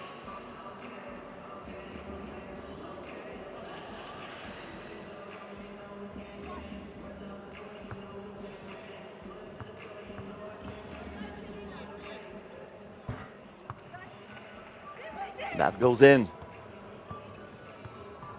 No pressure here for Warsaw Lotto. Alkuri from outside. That's the second 2-pointer made by Salih Alkuri. I mentioned before that she has a lot of experience in FIBA 3x3 Women's Series, even though she did not win much. But at least she's the one who can carry this team in order to make it a little bit more decent than it is right now. 17-5 the score. We have reached the second timeout. 3 minutes and 48 seconds left until the end of the ball game. After the end of this one, we will continue with Barcelona Panthers versus Romania. So Romania, who played only moments ago and lost against Italy, will face Barcelona Panthers in the next game in Pool B. Both teams defeated, so they're exactly in the situation those two teams are finding themselves right now, fighting to stay alive and keep some chances to qualify for the quarterfinals tomorrow, or even for the first place. It depends on how the rest of the outcome will be here in Gabala.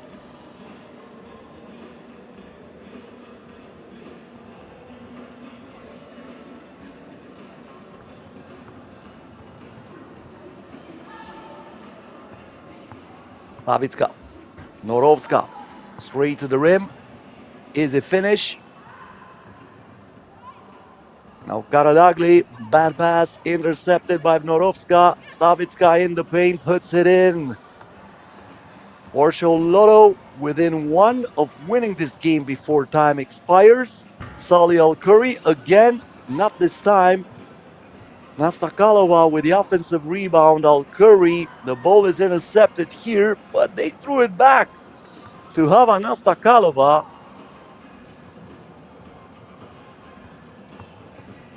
Karadagli.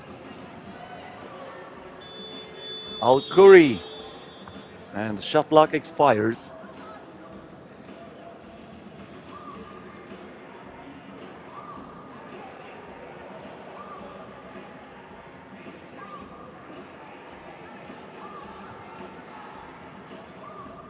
Warsaw with the ball, Marta Stavitska. She looks to end it at 22. That's the back of the iron. Once again, Stavitska with a pass inside, and that will do it. The final touch from Klaudia Wojnowska, and Warsaw Lotto wins this 21-5. An easy win for Warsaw, who gets the first W here in Gabala. Meanwhile, Baku Flames, 2 losses after 2 games, and as I mentioned before, we are getting ready for the game between Barcelona Panthers and Romania.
Coming up next, Barcelona Panthers versus Romania here in Gabala, stop number 3 at the FIBA 3x3 Women's Series in 2024. Both teams defeated in the first game played. Barcelona Panthers lost 21-14 against Poland, while Romania lost 20-11 against Italy.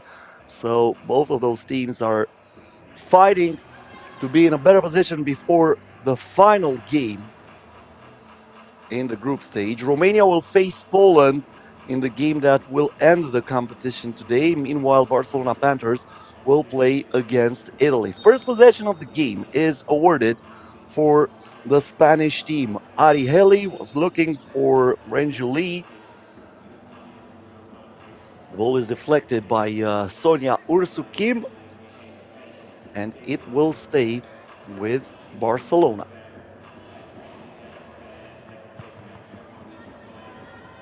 Zagerer puts up the 2. Kim tracks that down. And now Popescu. Back to Kim, who takes it and makes it inside. Nice maneuver there by Sonia Kim, who was almost frozen in the first game, scoring only 1 bucket out of about 10 or 11 two-pointers that she took. Now Barcelona answers. They tied it at 1, but not for long, as Sonia Kim looks more aggressive, getting close to the basket and trying to show us that she has many other maneuvers in her repertoire. On the other hand, Renju Lee ties it at 2. Verjoge in the post against Zagerer. She went away from the contact, and the off-balance shot was not even close to get in. That's a foul against Romania.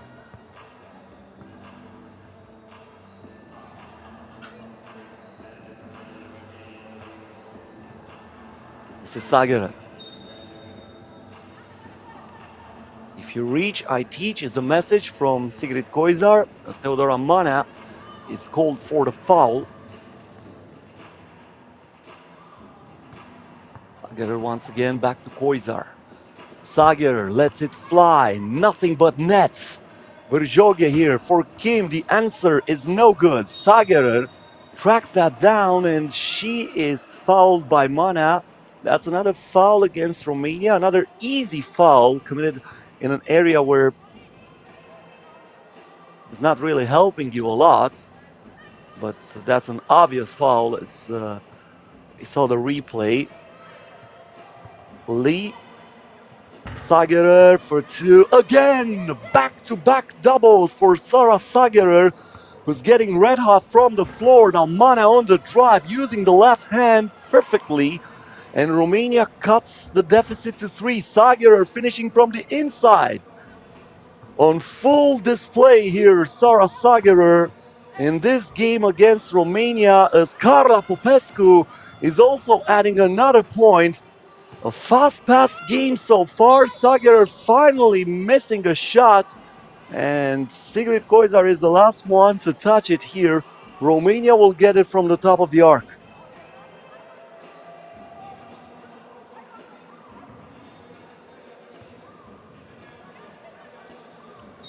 Sonia Kim with a lob pass inside, the push from Mana, and that's an offensive foul. Oh no, looks like they called it the other way around. Looks like Koizar was the first to grab Mana, yep. So that was called against Koizar. Now she has the ball. Gives it down low to Renju Lee. Lee puts it up, gets it back. Another attempt for her, and this time she uses the reverse layup in order to make it. Mana here for Carla Popescu. Popescu back to Mana. Kim Lets it go from outside. Still no good. Great box out by Renju Lee, who gives it up to Koizar. Bang! Another two-pointer for Barcelona Panthers, who are up by 6. Carla Popescu trying to answer. The putback from Mana is no good. Kim inside, draws the foul, and that will stop the play. Already 3 two-pointers for the Panthers. Barcelona up by 6. Romania with the ball.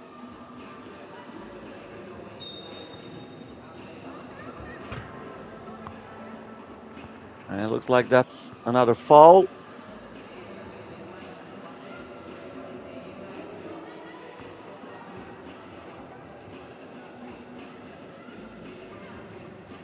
Zagerer. Another two-pointer. This time finds only the back of the iron. Kim looks for Mana, who cut through the defense like a hot knife through the butter. And Romania makes it a 5-point game for Jogic. Backs to Kim. Looks for the double. Comes up empty. Zagerer with a defensive rebound. Koizar. The pick and roll with Zagerer, off balance shot. Rebounded by Verjoge, who gets it back in the post. Verjoge here fouled by Koizar. And the game is stopped again with 6 minutes and 31 seconds. You know what that means? That means we have reached the first TV timeout of this one.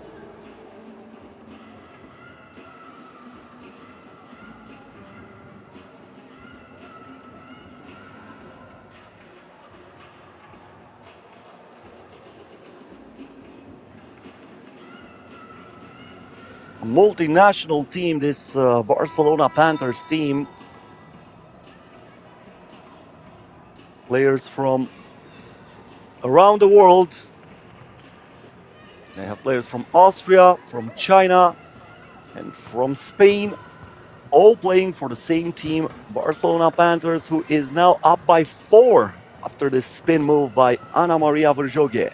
Zagerer, this might be her third three-pointer, but this time is way up. But look at Koizar. Hustle, and that gets the ball back to Barcelona Panthers. The bounce pass inside. Zagerer misses the shot.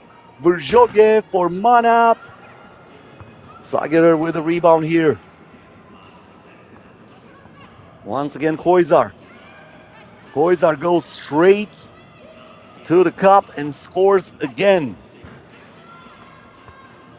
Nice move by Carla Popescu. Was able to avoid a block and adjust that shot in order to make it a 4-point game. Zagerer, not this time. Popescu chases that down.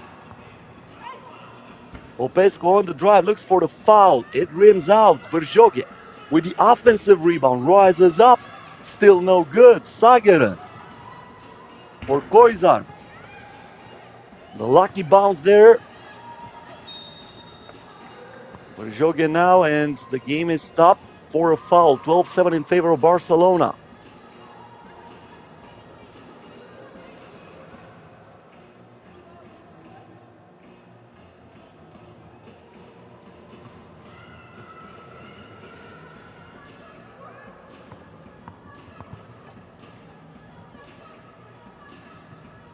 Popescu. And that's a traveling violation against her. That's a turnover. And Barcelona Panthers will have it back. 5 minutes, 9 seconds left in this game.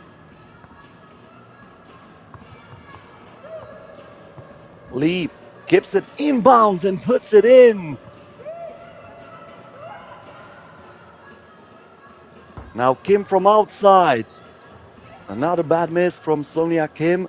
13-7 in favor of Barcelona.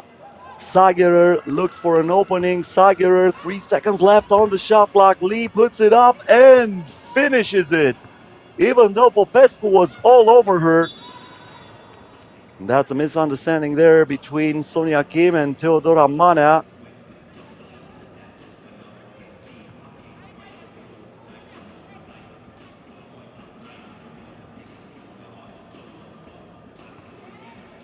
Sigrid Koizar gets the ball back. She knows pretty well what Romania means as she dishes it in for Sagerer. Now Verjoge from outside knocks it down, and Romania is still in this game, hanging on. But that's a 6-point lead in favor of Barcelona. Sigrid Koiza kicks it out, and game is tough. I was mentioning the fact that Sigrid Koiza knows what Romania means because she played in Romania. She played in the Romanian league last year, 5-on-5 basketball, and she won the championship there with CSM Constanța, the team that won the title for the first time in the history of that team and for the first time in the history of that city. Back-to-back doubles, meanwhile, from Ana Maria Verjoge. And just like that, Romania is down by only 4. Now we have a foul here against Koizar. She got the chicken wing a little bit up, so she hit Mana, and that's an offensive foul. Romania gets it back after this timeout with less than 4 minutes until the end of this game. Or actually, that was not against Koizar. I think it was against Lee for a moving screen. So that illegal screen goes against the Panthers. And Romania gets the ball back. 4 minutes until the end of this one. Just moments ago, it was an 8-point game in favor of Barcelona. Now that lead was split in half. But that's a traveling violation by Ana Maria Verjoge.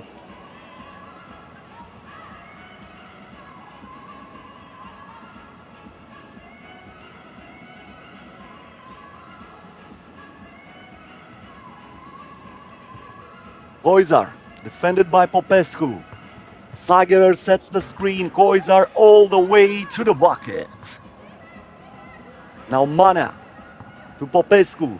Popescu on the move. She is denied by Sagerer, who says, "Not under my watch."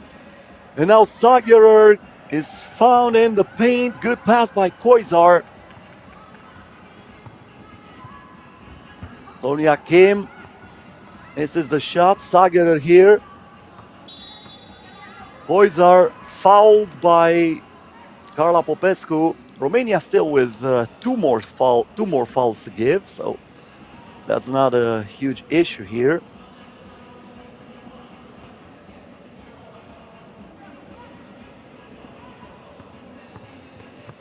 Once again, Koizar penetrates, but this time is rebounded by Kim. Mana, back to Kim, lets it fly.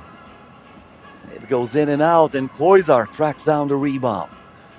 Now Sagerer. Koizar again, from the land of plenty. Sonia Kim with the rebound, but she lost it on her way to the basket, and that will give Barcelona Panthers back the possession. Less than 3 minutes to go, up by 6. Good defense here by Lee. It was a little bit funny that she was ready to argue the call, even though the call was in her favor, but probably she thought she was called for a foul. That was not the case there. But she turned straight to the referee asking, "Why did you call that?" After that, she saw that it was in her direction, and it was like, "Oh, okay. I'm cool with that. Yeah, good call, ref." Now Verjoge committing a double dribble violation.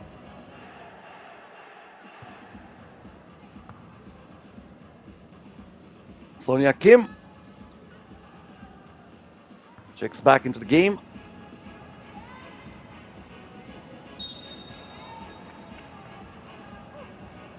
And that's another foul against Romania. So from now on, both teams with only one foul to give until the end of this one. 2 minutes and 29 seconds left.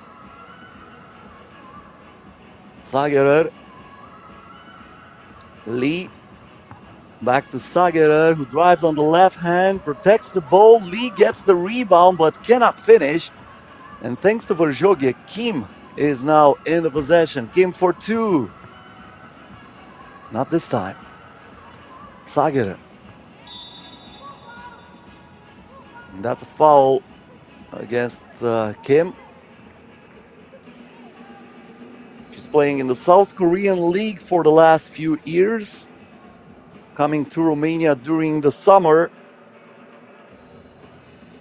One of the players who represented Romania when the team got all the way to the final in the FIBA 3x3 Europe Cup years ago. She was one of the best players in that roster alongside Gabi Merginan, Anka Shipos, and Andra Haas. That was the team that got the silver medal for Romania back in 2016. Boys are now at the free throw line. Romania over the limit, so that's penalty. 2 free throws. Koizar sinks them both. Now Kim from outside. Yes! Finally, something from beyond the arc. Koizar now on the drive. Romania cannot foul. Koizar scores. Kim from the baseline. This time, no, my bad. Kim now with a rebound. She puts it up, and that's back to back doubles for her after Mana missed that from the corner. But the first bucket for Barcelona wins the game. Koizar, off balance shot. Offensive rebound by Lee, who is denied. And now Kim kicks it out to Popescu. Trying to play the pick and roll. Popescu back to Kim. That would be the third in a row. Not this time. Koizar tracks down the rebound. She looks for Lee, gets it back. Once again, Lee in the post. She puts it up, comes up short, gets it back, and Barcelona gets the win 21-15. Romania was trying hard to come back into this game. Sonia Kim hit 2 doubles back to back, but that was not enough. So Barcelona Panthers with the first win of this tournament, Romania stays winless and they will have to defeat Poland in the last game of this group in order to make it interesting. 21-15, the final score, and we are getting ready for the next game. That will be Azerbaijan against Portugal. We might have a good one here in front of the home crowd, and I'm pretty sure the atmosphere will be pretty electric here in Gabala.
Two teams that took care of business so far here in Gabala. Azerbaijan and Portugal are facing off. Azerbaijan defeated Baku Flames 21-6 in the first game of the tournament, while Portugal had some trouble at the end against Warsaw LOTTO, but they were able to survive in a 13-12 game that Portugal won. Azerbaijan, as I mentioned at the start of the broadcast, stunningly clinched a Paris Olympic ticket after winning the qualifier in Hong Kong and defeating Poland in the final of that. On the other hand, we have Portugal, a team that played very good in Marseille a few days ago, reaching the semifinals of that second stop of the 2024 FIBA 3x3 Women's Series.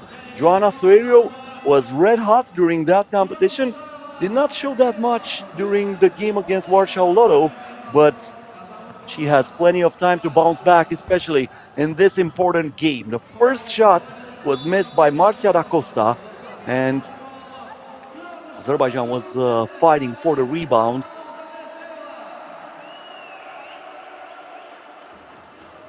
Looks like they will have it from the top of the arc. No, it's still Portugal ball. Soeiro, ball got deflected, gives it to Ferreira, who lets it fly from outside. Got all the parts of that iron, but did not drop it. Soeiro is there with an old-fashioned two-point play.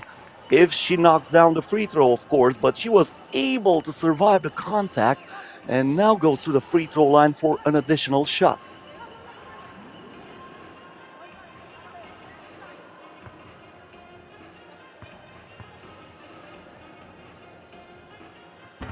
18 wins, plus one today. That's 19 actually for Joanna Soeiro, and 10 losses so far in her career in the women's series. Checks out of this game after scoring from the free throw line. Ulyanova here. She was looking for Mercedes Walker in the post. It will be a very interesting matchup. Two big bodies down there. Mercedes Walker for Azerbaijan, Emilia Ferreira for Portugal. Soeiro, Ferreira. Ferreira might make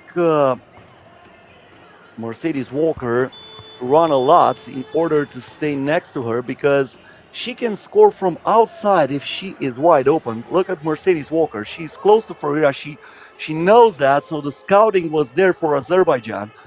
Now the pass inside. Marcia da Costa misses that shot. Walker with the rebound.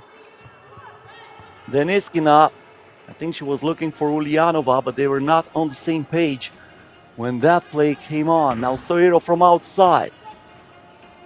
Deniskina. Riznadova won't go. Soeiro. Pereira back to Soeiro. Looks up for the two, but it rolls out of bounds. That was a bad shot by Joanna Soeiro. Started this game very well. So far, she is the only one who scored in this 1 minute and 30 seconds in this game. Ulyanova through the screen from mid-range. Mercedes Walker with a rebound. Misses the first attempt, gets it back, and second time's the charm. This for Mercedes Walker. Now Soeiro finds wide open Da Costa outside of the arc, and she knocks it down. Nice view by Joanna Soeiro. And now Mercedes Walker for Ulyanova misses the shot. The rebound for Josephine Felipe. Soeiro back to Felipe. In traffic, cannot stick to that ball. And she lost it.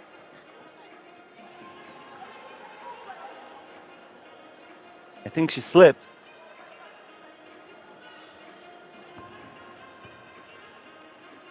Rizvanova, Walker.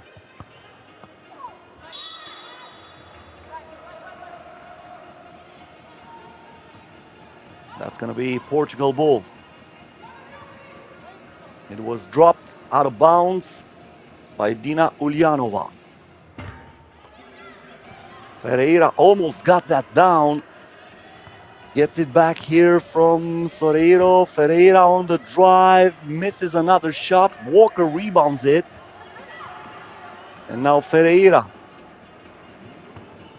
Da Costa. Ferreira lets it fly. Still won't go. Ulyanova.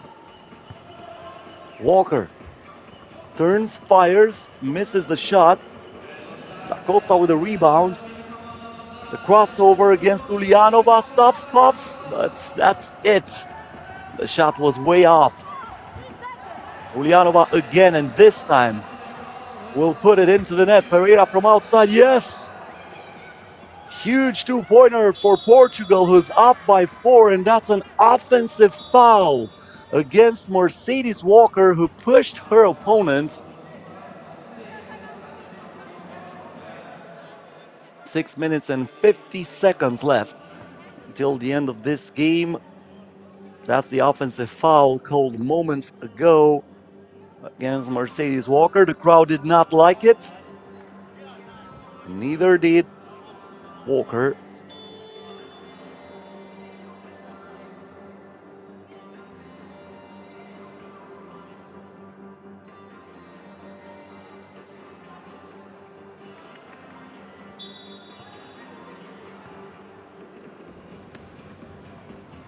Now the game resumes. Pereira looks for another double. Almost got another one, but Mercedes Walker tracks down the rebound, and she committed a traveling violation here.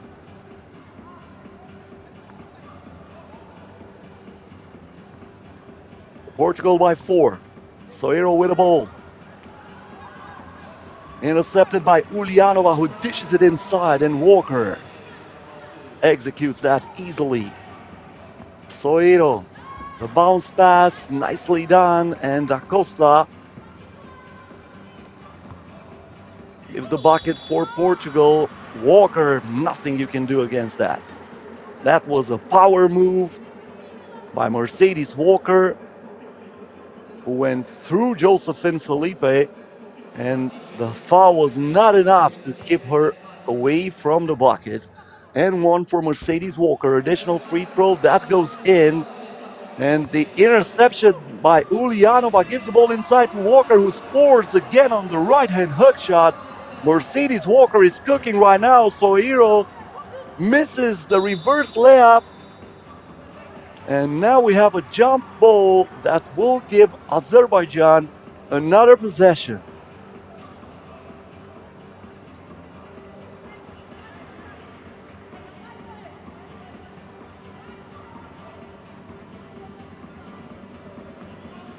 Tatiana Deniskina.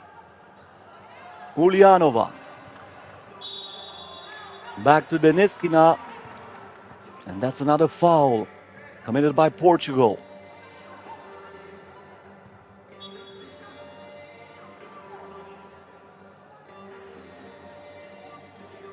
Looks like Marcia Da Costa has some issue with her hair.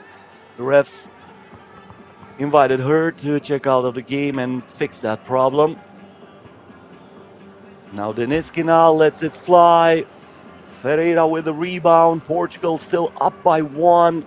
Felipe Soeiro. Soeiro has Ferreira wide open, but this time the rear mirror had no view in it. If she would be able to feel Ferreira right behind her, that would have been a great pass. And then Ferreira, who already knocked down a two-pointer in this game, would have had a wide open jump shot from beyond the arc. Now Ferreira has to define Mercedes Walker, who turns, fires, but comes up short. Ferreira to Soreiro. No soul next to her, and she makes them pay the price. Two-pointer by Joana Soeiro, and Portugal leads by 3. Now Soeiro called for a foul, team foul number 3 against Portugal.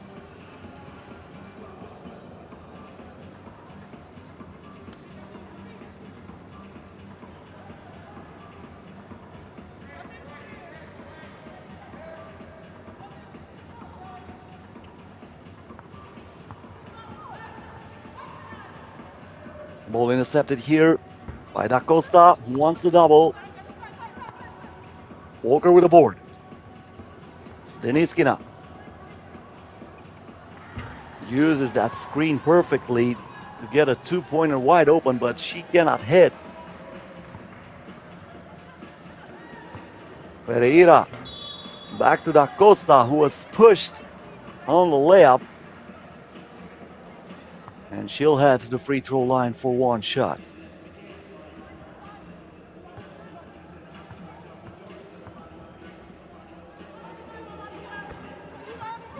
Free throw is good. And the pass was straight out of bounds. What a present for Portugal. Probably they felt like the Christmas came up early with that turnover by Azerbaijan.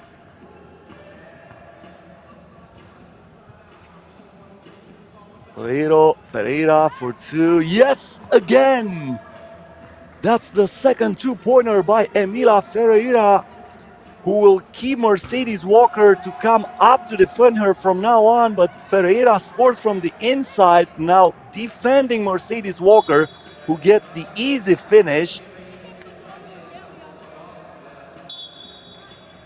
Ferreira did not even defend on that shot. She was running out of the arc, hoping that one of her teammates will be able to catch that ball and kick it to her for another wide open two-pointer.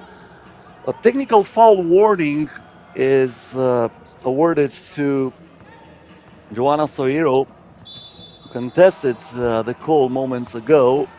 Next time she will be hit with a tech. This bucket won't count.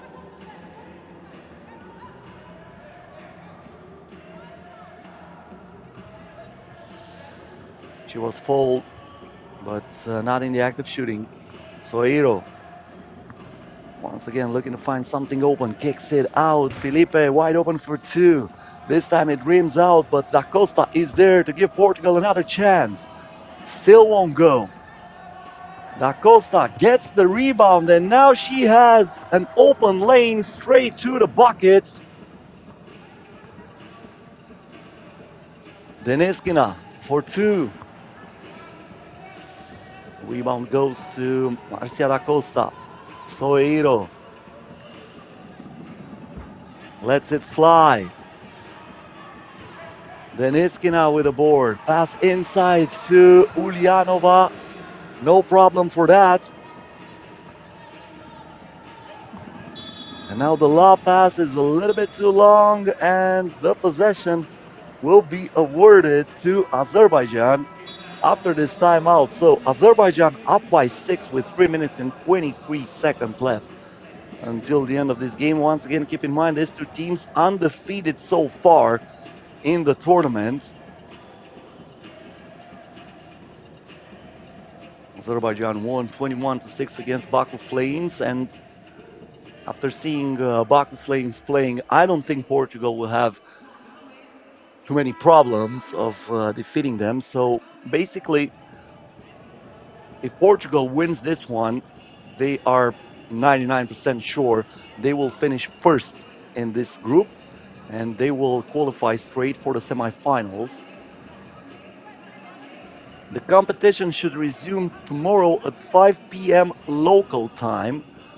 Let's hope tomorrow they'll be able to play outside.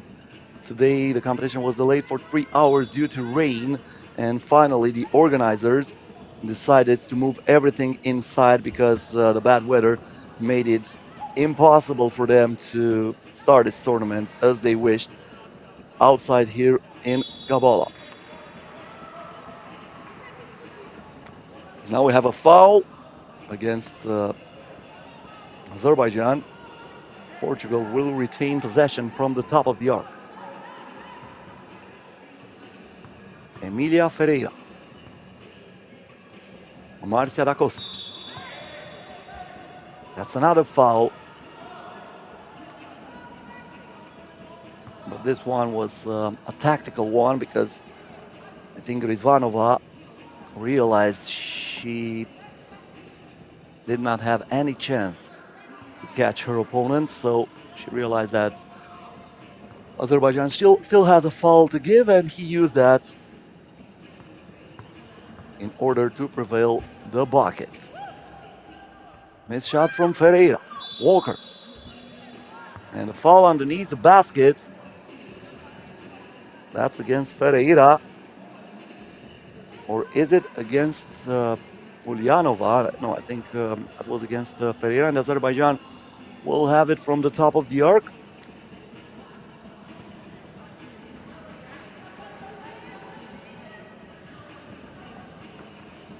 Pass inside. Ulyanova trying to create some space, and she does with that power move against Soreiro. That's a mismatch every time they meet in the key. Now the shot from outside is missed by Marcia da Costa. The ball rolls out of bounds. It stays with Portugal.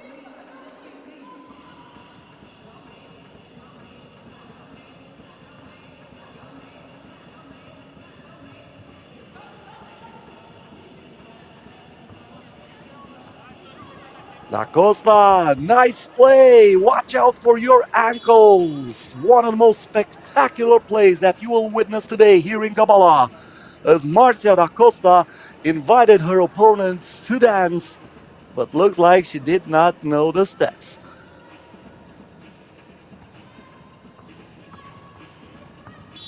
Deniskina.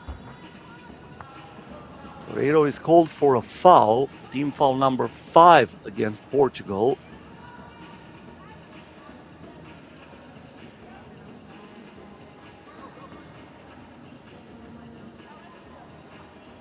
Deniskina again. Ulyanova, Walker. Looks for someone, pass it inside. Ulyanova misses that. Now Ferreira, Felipe. La pass inside to Ferreira, who turns, fires. That's way off. Deniskina with a rebound, a pass inside to Ulyanova. Once again, with a lot of patience, Ulyanova is able to finish and makes that a 5-point game. Now Ferreira kicks it out. Felipe for 2, right on the money. And that might do it because Portugal is now up by 7. Ulyanova is still cooking from the inside, but you cannot trade a 1-pointer for a 2-pointer in this moment when you are trailing. So right now, Azerbaijan struggling to get back into this one. They call for a timeout with 1 minute and 21 seconds left until the end of this game. 5 more games left to play today. After this one, we're going to see Poland versus Italy, also undefeated in the competition. Poland won against Warsaw LOTTO in a 100. No, my bad. Poland won against Barcelona Panthers, and Italy won against Romania.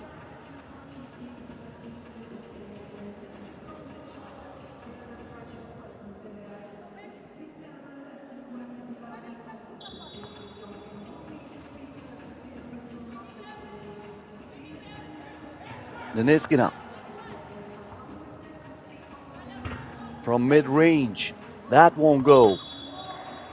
The offensive rebound, and looks like Ulyanova landed on the opposing player's foot, and that's a bad injury. That might be an ankle injury. Ouch. This is not good. This is not a sight we like to see. Oh, look at that ankle. It hurts only watching it.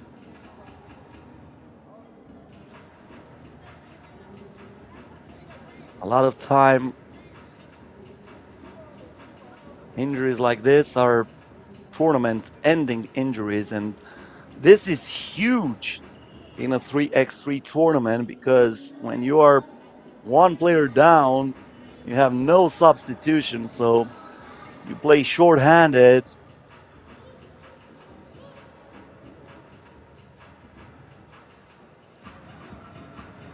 Well, looks like Dina Ulyanova is in a lot of pain down there.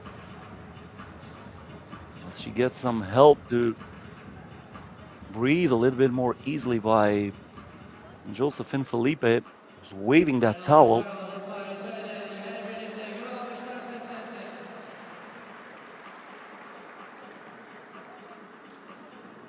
Nina Ulyanova,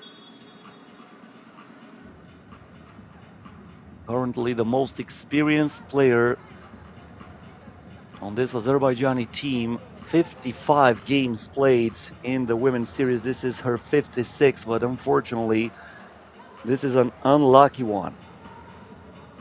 So she needed a card to be carried out the court. I don't imagine how she can be back into this game, and it will be a huge surprise to see her playing again in this tournament or later on when Azerbaijan is getting ready to play against Warsaw LOTTO. That's the last game for this team in the group stage. Meanwhile, the game resumes, and Josephine Felipe is adding another point to this Portuguese lead, who is up by 6 right now. Deneskina driving on the left hand. She misses the shot. Ferreira back to Da Costa. Da Costa on in the paint. Nicely done. 19-12. Azerbaijan adds another point thanks to Binata Rizvanova.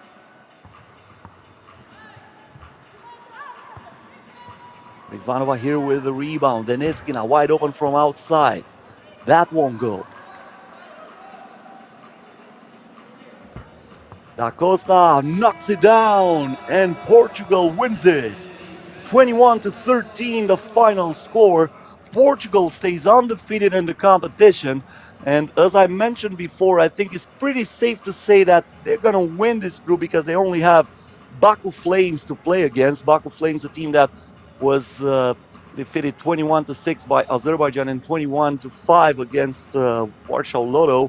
But the big question here for Azerbaijan, how bad is the injury for Dina Ulyanova? Will she be able to return for the last game or at least for tomorrow if Azerbaijan, of course, qualifies? So 21-13, the score in favor of Portugal. And we're going to move on to Poland versus Italy. The next game here in Gabala as we are watching the highlights for this game. Controlled by Portugal from the very start, and they made it look easy, even though Azerbaijan had some glimpse of coming back into this game. It was not enough.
Up next in Gabala, Poland versus Italy. Both teams won their first two games in this competition. Poland had a little bit of a problem against the team they played, but they made it with a 21-14 against Barcelona Panthers, while Italy won by 9, 20-11 against Romania. So only one will stay undefeated after this game. One of the most attractive games we will see today here in Gabala. So I hope you are enjoying the action so far on our FIBA 3x3 YouTube channel. Poland with the first possession of this game is Klaudia Sosnowska, who passes to Alexandra Zembrowska. Zembrowska in the paint, the up and under. The ball is rebounded by Laura Spriafico. Spriafico again gets it from Consolini, lets it fly. That's way short, and it rolls out of bounds.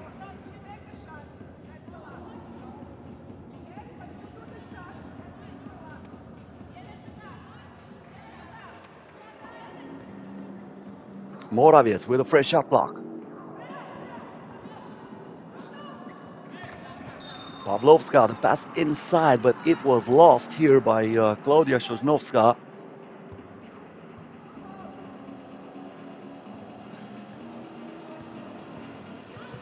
We are still even. The rim is still so far. Maybe Mikoli here with a turnaround J, but no. Sosnowska with the rebound. Morawiec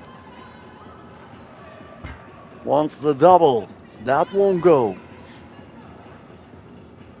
Spriafico. Back to Trimboli. Again, Spriafico to Trimboli. On the drive, puts it up, and that rolls in. Italy cuts the first wound in this one. The answer for Poland. The two-pointer won't go from Zembrowska, but Sosnowska keeps the possession alive in favor of Poland. Zembrowska inside, and that's a foul that will send her to the free throw line for one shot.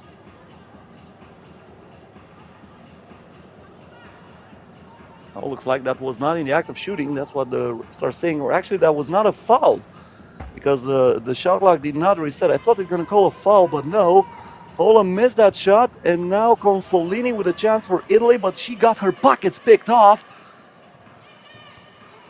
Pawlowska kicks it out to Zembrowska, and this time we have a foul against Italy, committed by Chiara Consolini.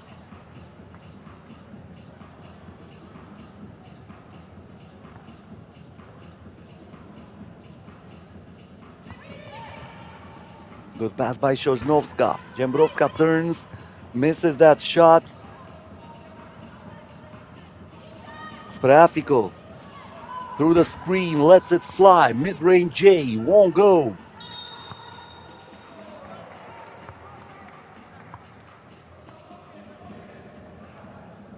And that's another foul. This time against Poland. First team foul against Poland. Italy trying to take advantage, and they do. Stefania Trimboli driving and scoring with the left hand. Pawlowska.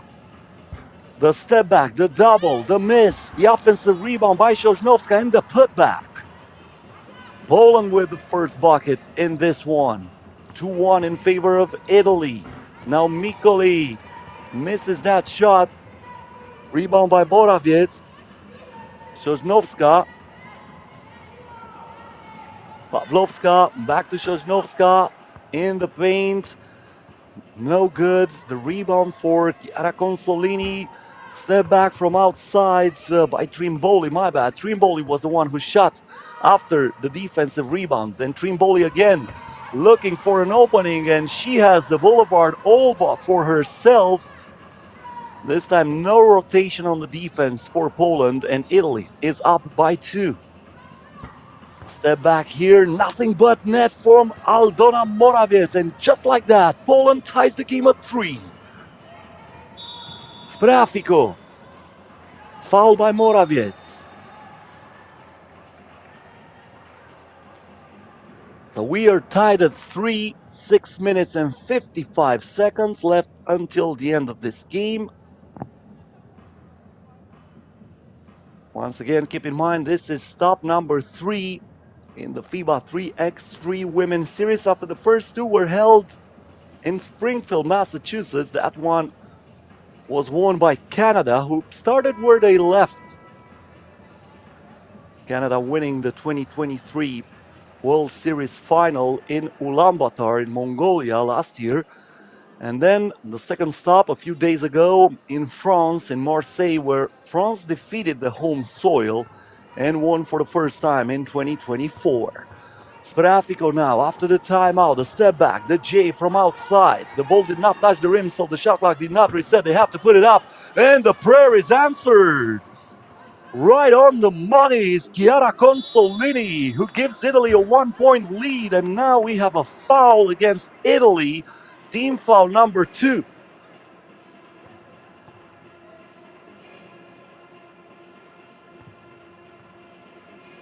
Morawiec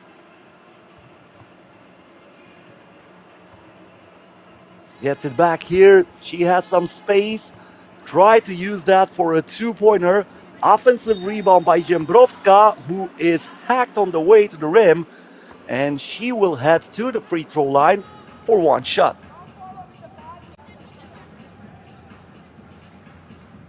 Mikkel is getting some explanation for that foul. Looks like she agrees with the refs, and the free throw is missed by Jębrowska, but she follows her own miss, puts the ball inside.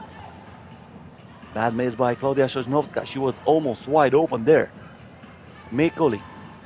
Consolini keeps the dribble alive. Fakes. Sosnowska did not jump. Mikoli needed to put that up. This time, no answer for the second prayer. So it stays 4-3 in favor of Italy. 6 minutes and 2 seconds until the end of the ball game.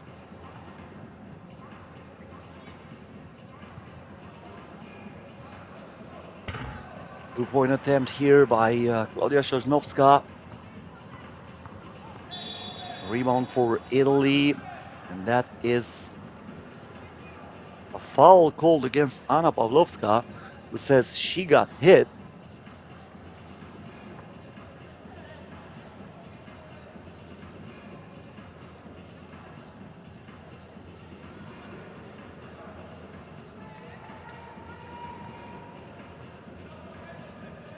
Rimboli. Consolini with a crossover. Consolini puts it up and puts it in.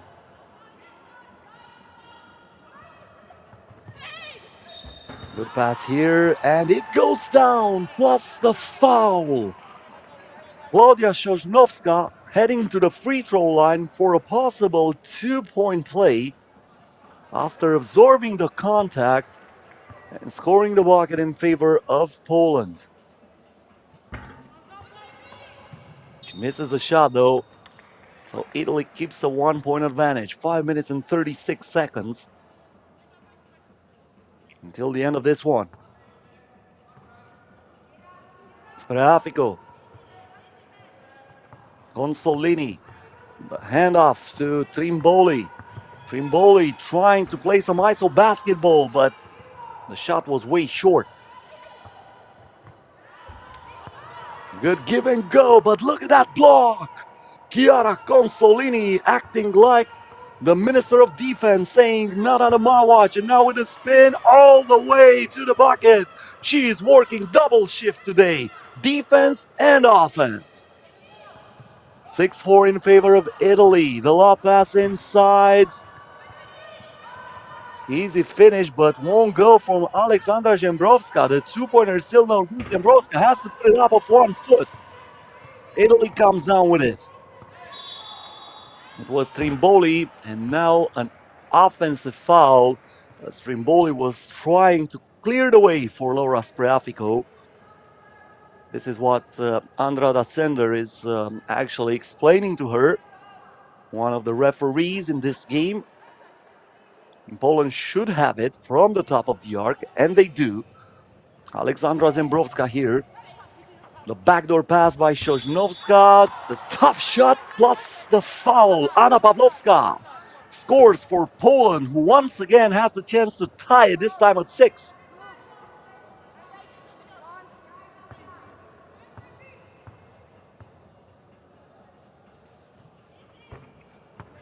And this time the 2-point play is complete. 6-6. This is a good one here in Gabala. As I anticipated, Spreafico all the way to the cup. Puts Italy up by 1. Sosnowska now. Pawlowska got that ball from Zembrowska. Pawlowska kicks it out. Sosnowska. That's good if it goes, but Poland needed an offensive rebound by Anna Pawlowska to tie it once again. A 2-pointer here by Spreafico. It goes down. Italy's up by 2. Less than 4 minutes left. Can Poland tie it from outside? Not this time. Anna Pawlowska misses the shot. Italy once again in possession. This is Laura Spreafico looking for a screen. Spreafico off balance shot. Comes up empty. But the ball is still alive and Italy gets it back. That's an offensive foul against Spreafico. Team foul number 7, but fortunately for Italy, they were still on offense when that foul occurred, so no penalty will be applied here after the timeout that comes with 3 minutes and 39 seconds until the end of this game. It will only be a check ball from the top of the arc for Poland, who's trailing by 2, but a lot of time in this game. Last time these two teams met during the women's series was last year in Quebec. And back then, Italy won that game.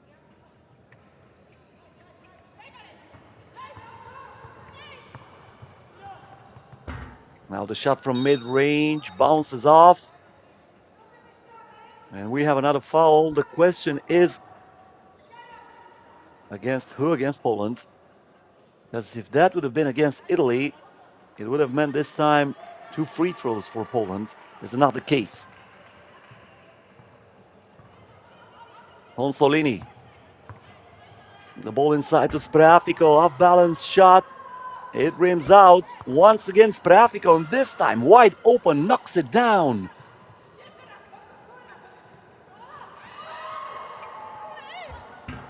Sosnowska, it drops.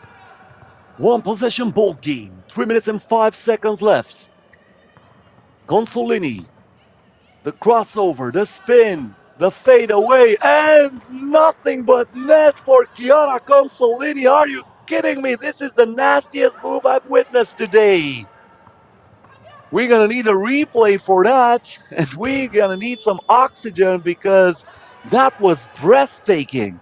One of the most beautiful shots that you will see all tournament long. Now Mikoli drives and finishes with the right hand layup. Sosnowska denied by Consolini, who gets the ball for Italy. Spreafico. Italy looks in control here, and they're asking for an unsportsmanlike conduct. Looks like that's going to be only a regular foul. Team foul number 5 against Poland.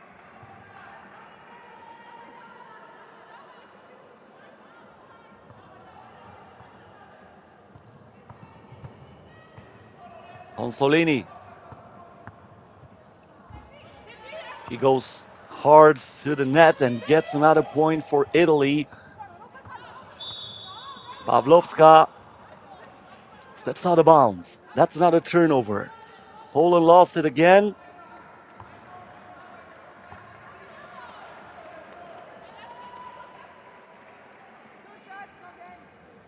No, looks like she got fouled. I heard blue ball first, but I think it was the Italians who were asking for the ball, but she got fouled, so that sends Zembrowska to the free throw line for 2 shots. The first one is missed. And gets another one here, and she makes it. 2 minutes and 10 seconds left. This is far from over.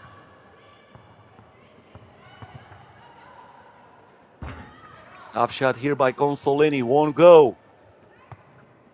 Sosnowska able to trucks it down. Missed by Morawiec from underneath the rim. And now Spreafico. Spreafico. Wide open lane to the bucket.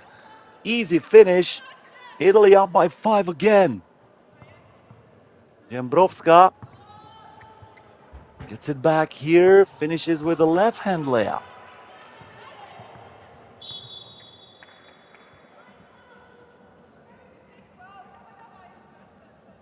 That's another foul against Poland. The last foul to give for the Polish team.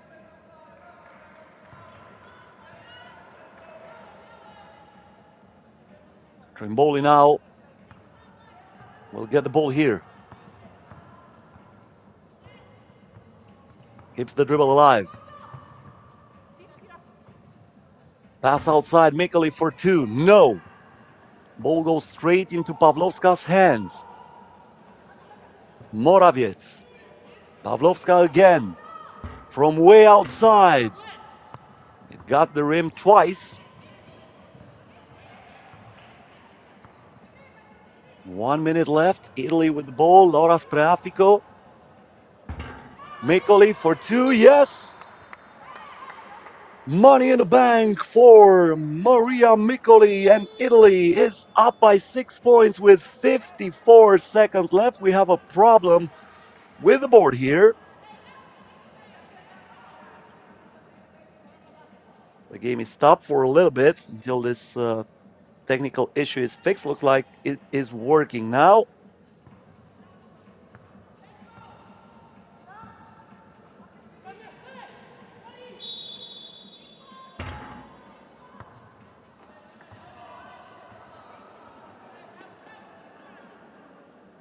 And it looks like that's another foul here against Italy. Italy in the penalty. This is the worst thing that you can do in this situation. You should not foul, especially on a non-shooting foul, because on a shot, at least I understand you try to defend, you try to block that shot. Sometimes you commit a mistake. But when they're not even shooting, if you're fouling, you're actually sending the opposing player to the free throw line, giving her the opportunity to cut into this lead, and she makes them both. Now the score is 16-12. Once again, I keep saying this. This is far from over. 3x3 basketball is a fast-paced game. Anything can happen. And look at that miss. Look at that miss from Stefania Trimboli that opens the door for Poland. Sosnowska in the paint. Misses it on the first attempt, but she fights for the rebound and keeps it for Poland.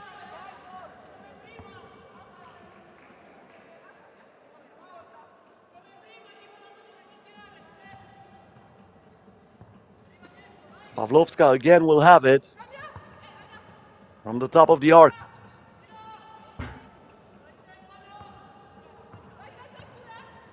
Missed shot from outside. That was a huge opportunity for Poland.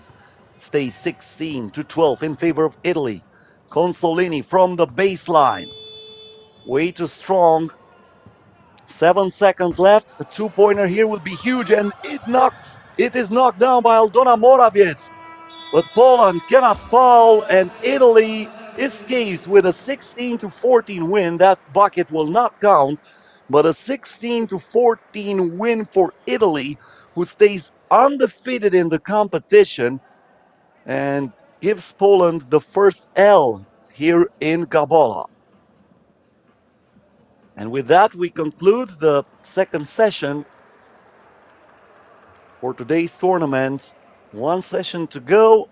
Last games in each group. Portugal versus Baku Flames coming up next. Judging by the way games were played so far in this competition, Portugal should have an easy win, but we will see. Poland versus Italy, one of the most intense games so far today.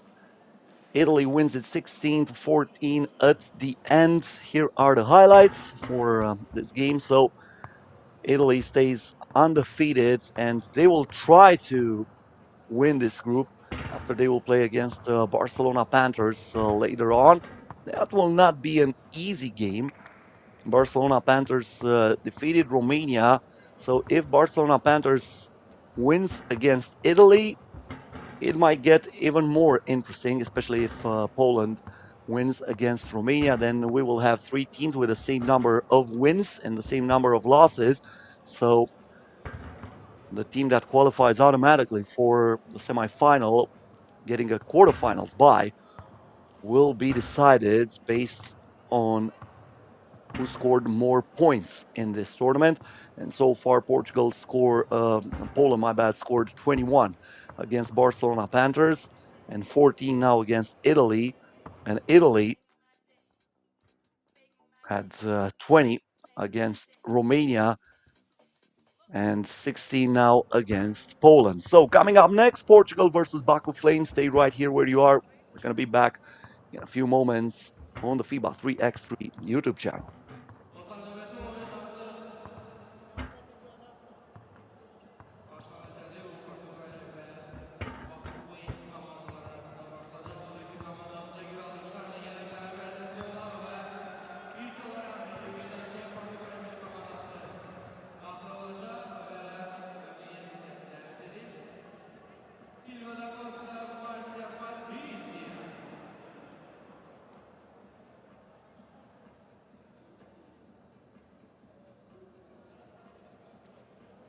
Portuqaliya milli komandasına üzvlərini səhvə dəvət edib. Silva da Costa, Marcia Patricia. Alışlarınızla.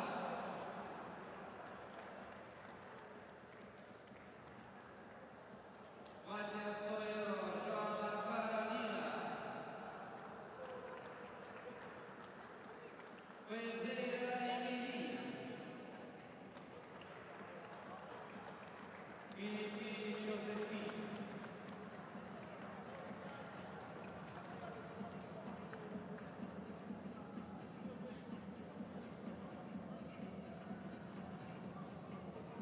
Dostlar, Baku Flames komandasına gəlib alqışlarla qarşılayaq. Ali Sultanova Nailya. Nastakava Helva. Karadağlı Elina. Akuri Salih.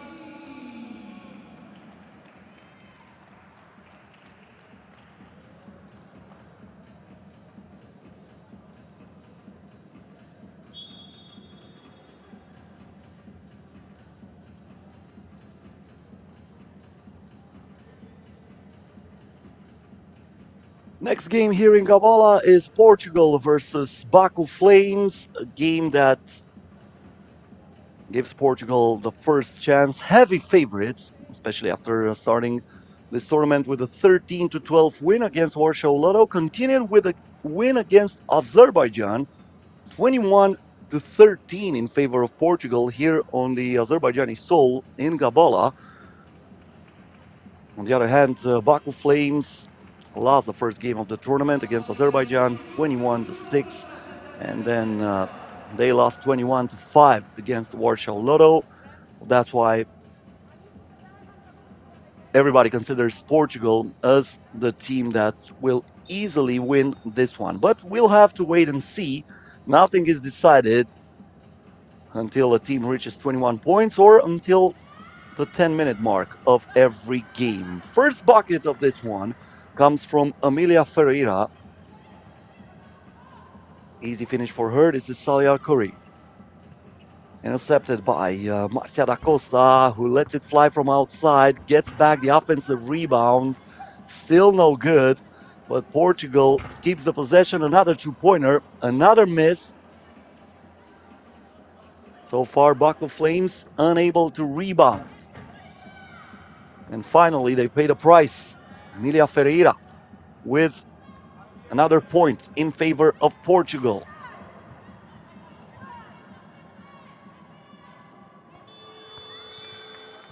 Shot clock violation. Karadagli needed to shoot that ball, but I don't think she was aware of the fact the shot clock was about to expire. So Portugal gets the ball back here on the top of the arc. Emilia Ferreira, Josephine Felipe, Marcia da Costa, and one. The bucket counts plus the foul Da Costa through the contact, putting Portugal up by 3, 59 seconds into this game.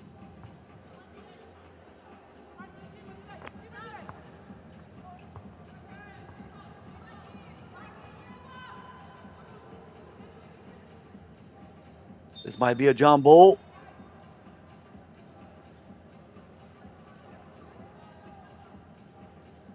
And is actually awarded to Portugal. Looks like the Baku Flames player touched the inbound. Pointer here, nothing but air from Josephine Felipe. Nastakalova misses the two-pointer. Salih Al-Curry keeps the ball inside. Another opportunity for Baku Flames, but Evelina Karadagli misses another shot.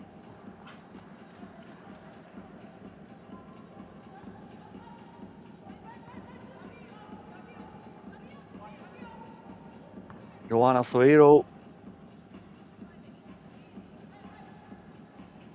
gives the ball to Josephine Felipe. Soeiro, two-point attempt, nothing but net this time from Josephine Felipe.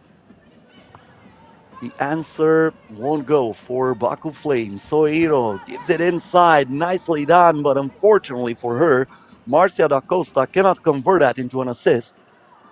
She missed the layup. Now Sakalova with the backdoor pass, but that was well read by Marcia da Costa. Gets it back here, da Costa on the drive. Misses the shot. Baku Flames yet to score in this one. Almost got that down, but Havana Stakalova cannot make it drop from outside of the arc.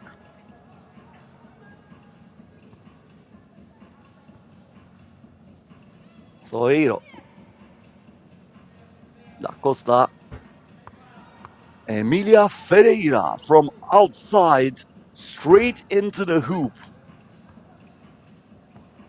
The rebound here for Portugal. Marcia da Costa. Soeiro creates implosion for the other team's defense, and she kicks it out for another two-pointer knocked down by Marcia da Costa. It is raining with doubles, not only outside for Portugal. Soeiro again, at this time. And finally, Baku Flames got something, but the refs are not going to allow them to score like that. The ball was not cleared out. It was not taken outside of the arc, so it will stay 10-zip in favor of Portugal. Ferreira again. Yes, again, this time got the friendly roll. Nastakalova. The ball ricochets to Ferreira, who drives to the basket, uses the glass this time, adding another point for Portugal. And we have a timeout with 6 minutes and 44 seconds left until the end of this one. So far, Portugal 13, Baku Flames nothing. Once again, the same question that I had during the game against Warsaw LOTTO, where Warsaw LOTTO was up 14-0. Can Baku Flames finally score some buckets in order not to set a record here and lose this game without scoring any?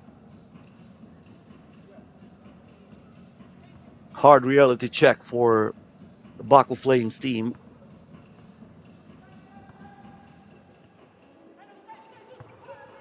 Salih Al-Curry, she was the one to catch fire against Warsaw LOTTO and scored 3 points in a row. Now she gets the first one here. So at least that job is done. Da Costa now from outside. The accuracy for Portugal during this game was state of art, but that time it did not drop. Ferreira with the step back. Offensive rebound and the putback from Da Costa gives Portugal again a 13-point lead, intercepted by Soeiro, and the fast pass inside to Marcia Da Costa, who says, "Thank you very much. I'll take care of business from here." Another pass inside, and Salih Al Curry this time gets another bucket for Baku Flames. That's going to be a foul against Marcia da Costa, and she will head to the charity stripe for one shot.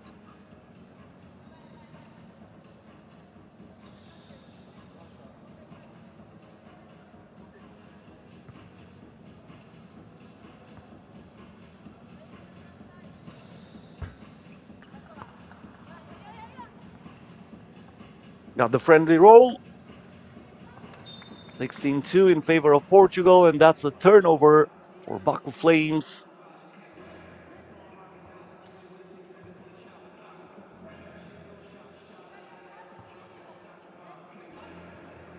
Portugal getting the ball back here. Ferreira, it looks like she traveled. She was going with the ball in her hands on a little bit of a walk, and the refs did not agree with that. Al Curry.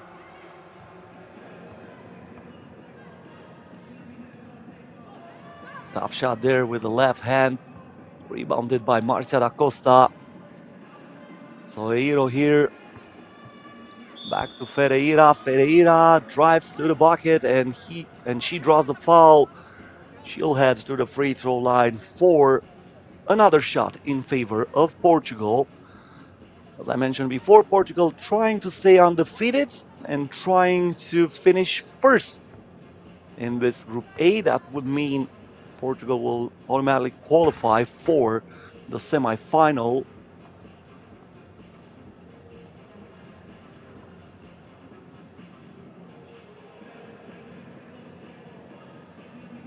Pereira for two. Yes, again.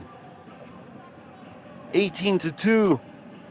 This might be the worst loss for Baku Flames if Portugal continues to knock down two-pointers like this. And it might be over before the second TV timeout. Ferreira this time did not take the double, but she passes it to Da Costa, who knocks it down again. One bucket after another from outside. It is 20-2. Salih Al Curry denied by Da Costa. Kicks it here for Nastakalova, who puts up the shot, misses it. Ferreira, they'll try to end it with a double. Baku Flames still with a little bit of life here. Salih Al Curry, turnaround J, nothing but air. And looks like Da Costa was the last one to touch it, so it will stay with Baku Flames.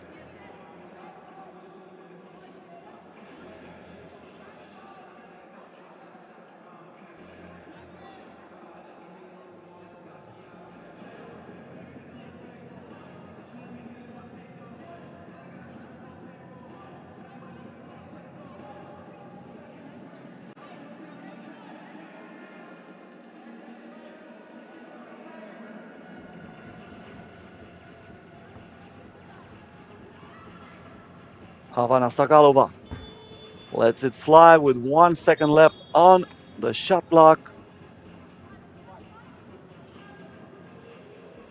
And Portugal will have it back here. Portugal within one of winning this game already. Soeiro pass it inside. Ferreira misses that shot. So the game goes on. Karadagli denied by Da Costa. Ferreira, and this time she will wrap it up. 21-2 in favor of Portugal, who qualifies for the semi-finals easily. 3 out of 3 for Portugal today, a total of 55 points. And they're going to play tomorrow against the team that finished third in Pool B. We'll have to wait and see who will that be, because a lot of things can happen. Coming up next, Italy versus Barcelona Panthers, a game that can seal the deal for Italy. If they win, they finish first. But if not, they can open the door for both Barcelona Panthers and Poland. So coming up next, Italy versus Barcelona Panthers here on our YouTube channel. Stay with us.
Levanta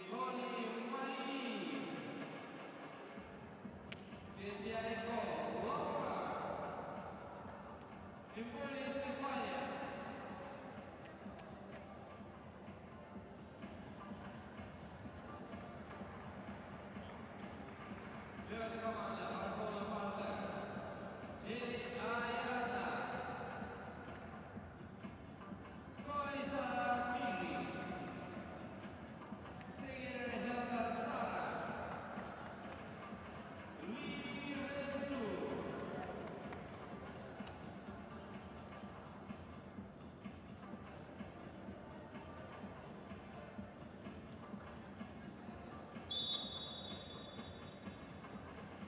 Italy versus Barcelona Panthers is the next game here in Gabala, Azerbaijan, and this is a very interesting one. The situation is pretty simple for Italy. You win, you are first, and you are playing straight into the semifinals tomorrow. But a loss for Italy will complicate the things pretty much because Italy, after two games, even though they won twice, they have 36 points scored total. Of course, if they're going to lose against Barcelona Panthers, who won one game and lost another one, accumulated 35 points, they can be only tied with this team or even under this team if Barcelona Panthers beats them by more than two. And then Poland plays against Romania. Romania won. Romania lost all the games in the tournament. Poland might get some big numbers there. We might have to wait and see, but this is going to be pretty interesting. And look at that start. Right from the get-go, Sigrid Koizar scores from way outside the two-pointer in favor of Barcelona Panthers. On the other hand, Italy is missing from inside Maria Miccoli, and now Lee for two back-to-back doubles. Bang, bang for Barcelona Panthers, who are working at all cylinders right now. Full capacity, especially from outside at this start of the game. Only 32 seconds into this one, and the Panthers are already up by 4. Italy looks like a team that doesn't even know what hit him. A two-pointer here. That's the answer you were looking for. Laura Spreafico dividing that lead for Barcelona Panthers. And right after that, an illegal screen is called. So that's an offensive foul against the Panthers. And Italy gets the ball back from the top of the arc. Sager getting some explanation there from the refs. Rimboli.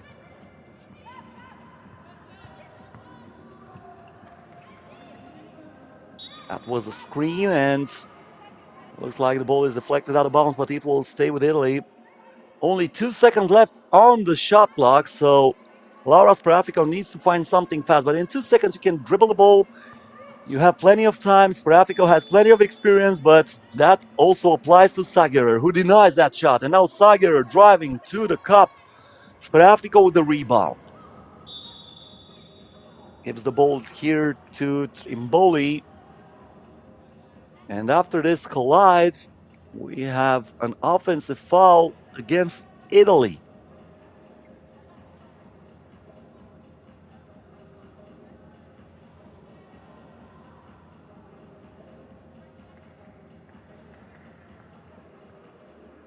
Big stakes here. That's why players are contesting every single call. It's not easy for the refs either. Sigrid Koizar. She wants the ball back from Ari Heli. Puts it up. That would have counted, but now we have a foul against Angel Lee.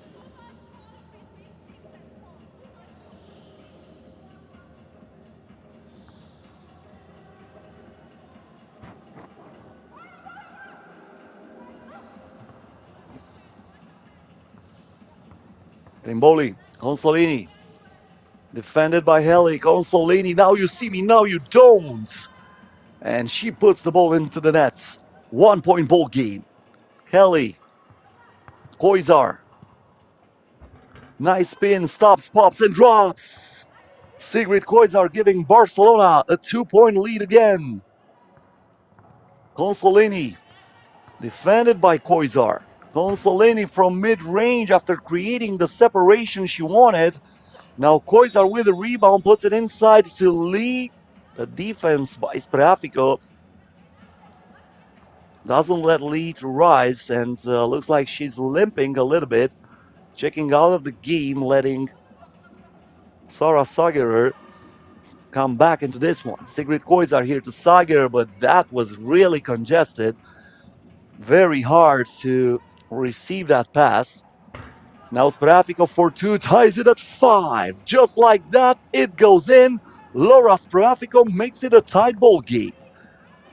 Ari Heli here, the up and under, no good. The rebound from Trimboli. Trimboli to Mikoli. Sager with a lot of power on that contact, not letting Mikoli to get closer to the rim and forcing her to shoot an off-balance shot. But what about this? Sigrid Koizar right on the cue. Mikoli denied on her way to the basket by Sagerer, who wants it down low, kicks it out. Heli for two, right on cue again. Barcelona is feasting right now, 9-5, but Italy can answer here, in and out. The shot from Trimboli. Koizar thought about it, driving, got her pockets picked off by Mikoli. Trimboli again wide open for two, money. 2-point ball game. This is exactly as I anticipated. A hot game in Gabala and another double. Ari Heli is cooking from outside. Two-pointer after two-pointer, and the game is finally stopped by Ari Heli with that foul. The bucket will not count, and we have the first time out, 11-7 in favor of Barcelona.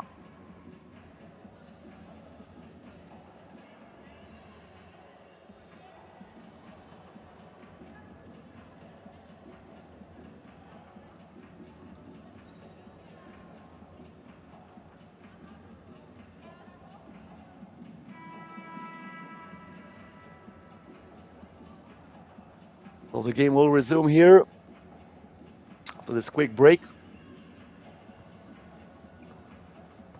Stefania Trimboli. Game goes on, keeping the dribble alive, and now it is stopped. A double foul against Mikoli and Lee. So those fouls will be added on the team's totals. Number 5 for Barcelona, number 2 for Italy. That was the play, a lot of grabbing and pushing there. Now Consolini has to put it up, 3 seconds left on the shot clock. Sagerer, Koizar, back to Sagerer. Sagerer with a shot clock down to 3, right-hand hook shot. She did not touch the rim, but the game goes on. The ball here into Mikoli's hands, who misses the layup. Koizar, Sagerer from the corner. That was a bad shot. And now the game is stopped after this foul against Barcelona Panthers. So from now on, the Panthers are over the limit. They need to stay away from the fouls, otherwise they will send the Italian team to the free throw line every single time for 2 shots. Spreafico from the corner. Yes! Laura Spreafico giving Italy life once again. Kickball here by Spreafico. Fresh shot clock for Ari Heli and company.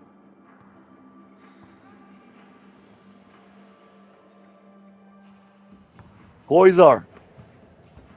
Koizar on the left hand. She puts it in. What a shot against a bigger opponent. But she was able to reach down in her bag. Now Spreafico from mid-range. Won't go. The ball pushed by Mikkel is rebounded by Spreafico. Italy with another chance, and Mikoli cannot capitalize it. The game is stopped here. Another foul away from the ball. That foul is against Italy. Koizar. Sagerer, the fake, the shot, and the bucket! Sarak Sagerer knocks it down from outside as Barcelona increases the lead to 5. Spreafico gives it to Mikoli, protects the ball, puts it up off the glass against Lee. Italy's not done yet, only a 4-point ball game here. Koizar.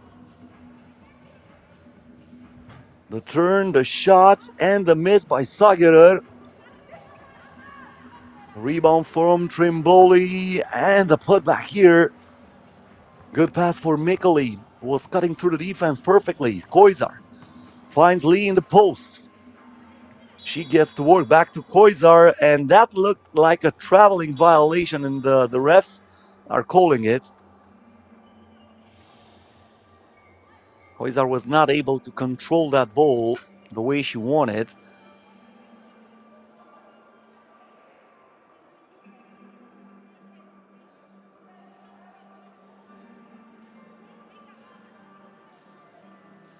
So 4 minutes left, 14-11 in favor of Barcelona. If this is the score, of course, more buckets will be scored until the end of this game. But if, for example, Barcelona wins by 3, then Barcelona moves over Italy in the standings, and they have to wait and see what Poland will do against Romania.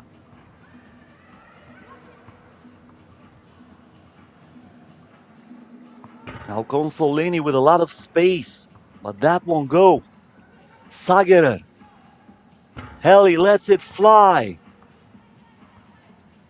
Tracked down by Mikoli. The pass inside, and Consolini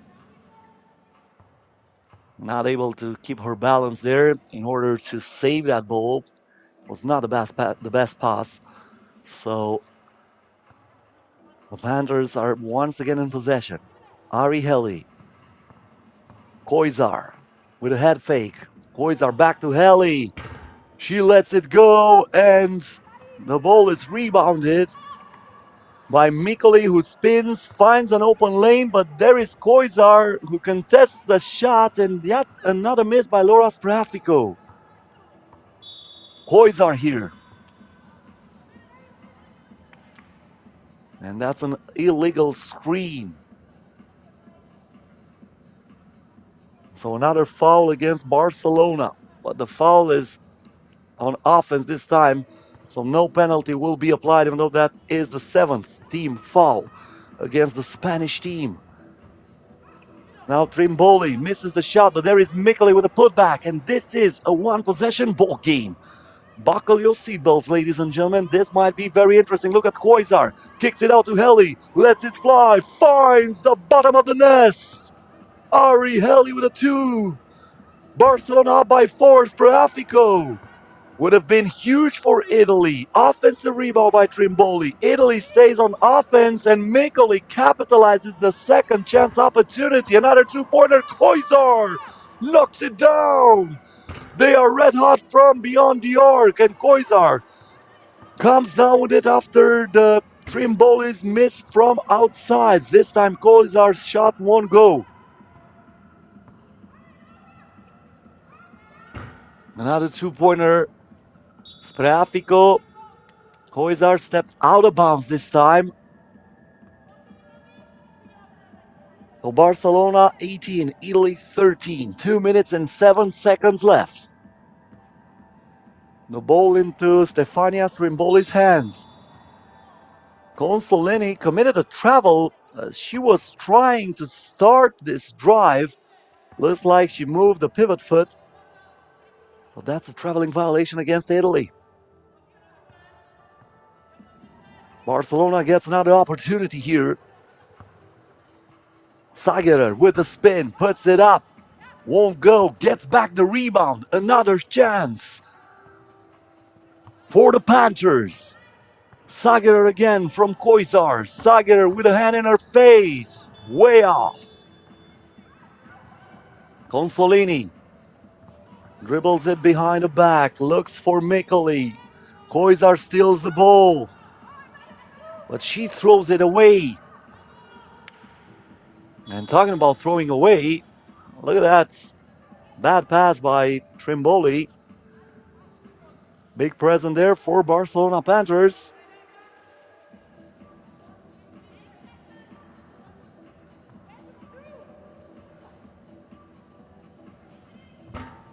Two-pointer here. Grafico, no good. Consolini, Italy needs something fast. The time works against them. Trimboli with a prayer, but no answer here as the shot clock expires.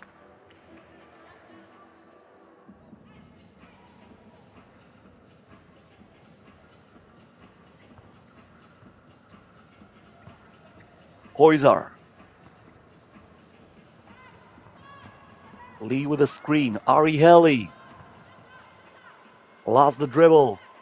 Grafico with the steal. Now a two-pointer missed by Consolini. Once again, Koizar through the screen. This is Lee underneath the basket, uses the glass. And Barcelona is up by 6. Missed shot by Spreafico. Looks like Barcelona will win it. A double will end it right here. The pass from Koizar to Lee. They were not on the same page here. That's a turnover, and Italy still stays alive. Laura Spreafico. Maria Micoli. Trimboli looks like Spreafico is injured. The game is stopped here, and Spreafico is in a lot of pain.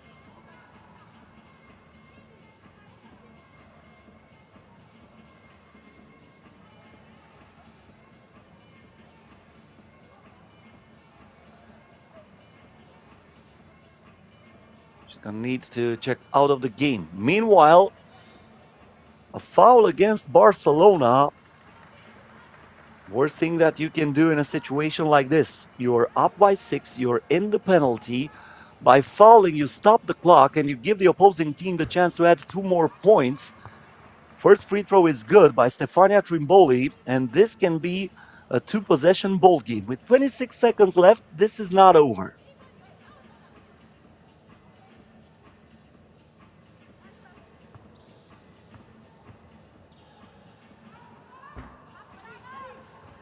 Second one, no good, but Italy gets it back. Trimboli for 2. It rims out, and Koizar comes down with it. Huge rebound here for Barcelona. Arieli from outside saying, you know what? I don't want to wait for the final buzzer. Let me wrap it up right here.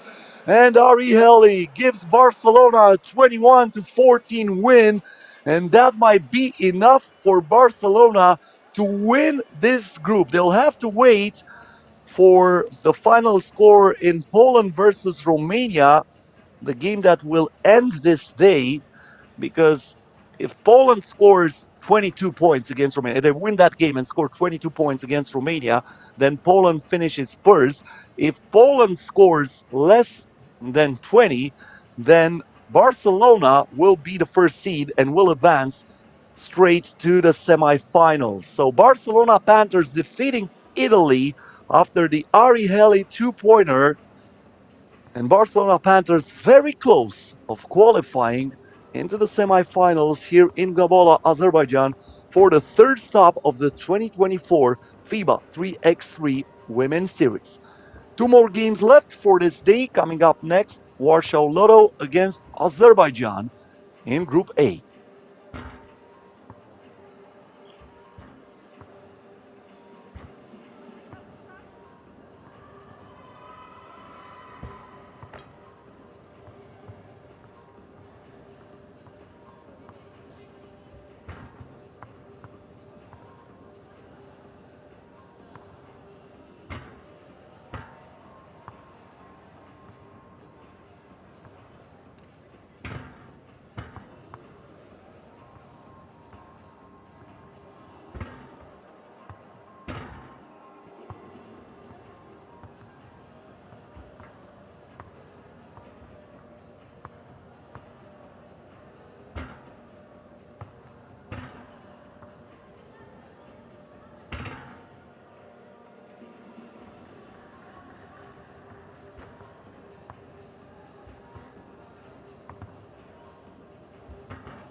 This is the game that will conclude Group A of the stop number 3 in the 2024 FIBA 3x3 Women's Series here in Gabala, Azerbaijan.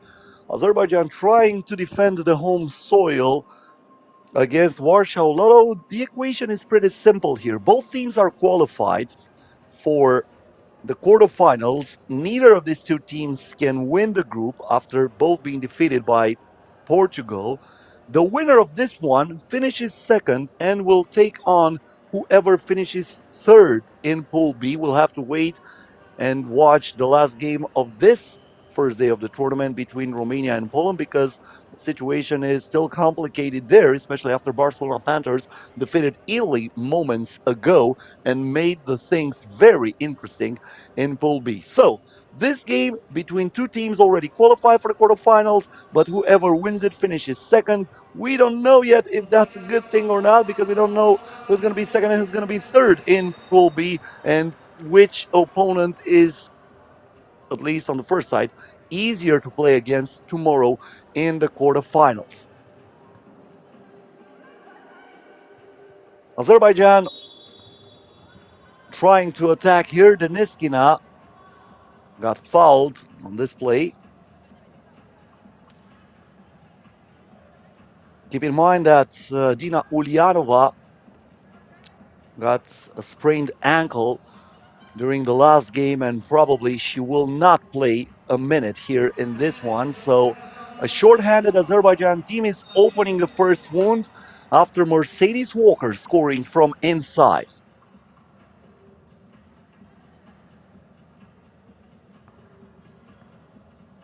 Now the ball goes to Warsaw Lotto, Julia Vazan. The pass inside, unbelievable miss by Norovska. She was wide open underneath the basket, and look at that shot from Julia Bazan. That goes underneath the rim.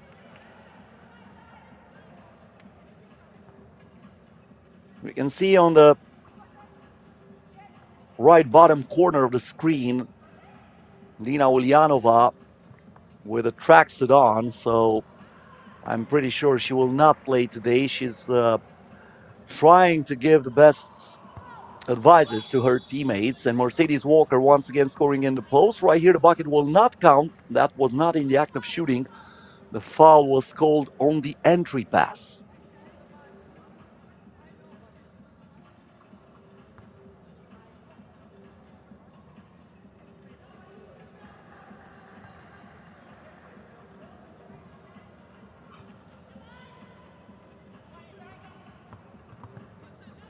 The ball here controlled by Stavitska. She goes straight to the rim, adding another point in this game, the first one for Warsaw Lotto. And now we have a foul against Puszolarska.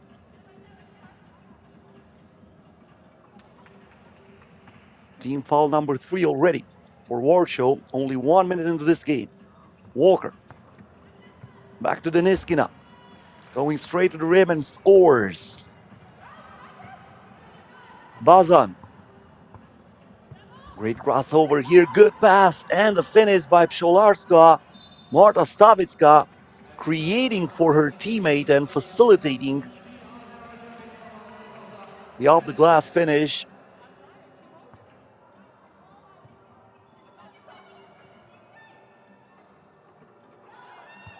Pass inside. Ball got intercepted. Bazan, the step back, the double. It rims out, and Mercedes Walker keeps her opponent behind with that box out. And now Walker plus the foul. Too big, too strong, too good this time for Mercedes Walker, who was able to play double shift here. First, the defense when she tracked down the rebound, and then on the offense, finishing through the contact and going to the free throw line where she misses the opportunity to add another point for her team, but she helps for that offensive rebound and now shoots from mid-range, way off. Wide open two-pointer here for Warsaw. That was missed by Norovska. Another pass inside, and Mercedes Walker doing what she does best, scoring from the key. Two-pointer as the answer for Warsaw Lotto, who makes it a 1-point ball game after this corner two. Claudia Noroska was the one who scored there. Bazan here with the drive all the way to the rim. And we are tied at 5. Deniskina now turns, fires, misses the shot. Defensive rebound for Bazan, puts the ball inside. Bazan with another rebound, and she is fouled by Deniskina. She'll go to the free throw line for one shot with the opportunity to put Warsaw Lotto in front.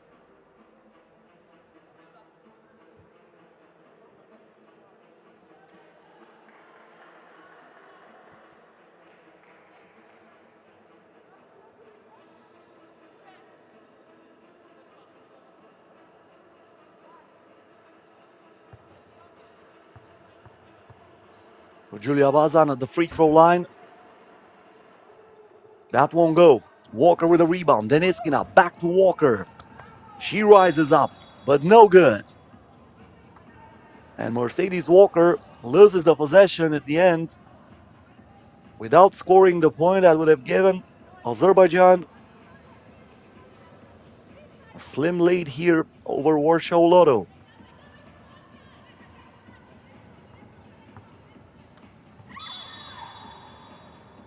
That's a foul by Mercedes Walker. Probably it looked worse than it really was. Claudia Noroska,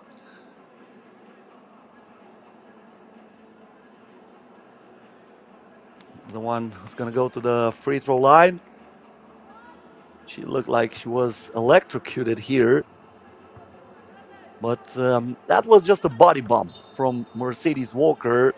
But a body bump that took Noroska out of the orbit. As far as I can see, she did not touch the rim from the free throw line. An air ball from the free throw line. That's a rare sight seen, even in 3x3 basketball. Now a foul against Mercedes Walker.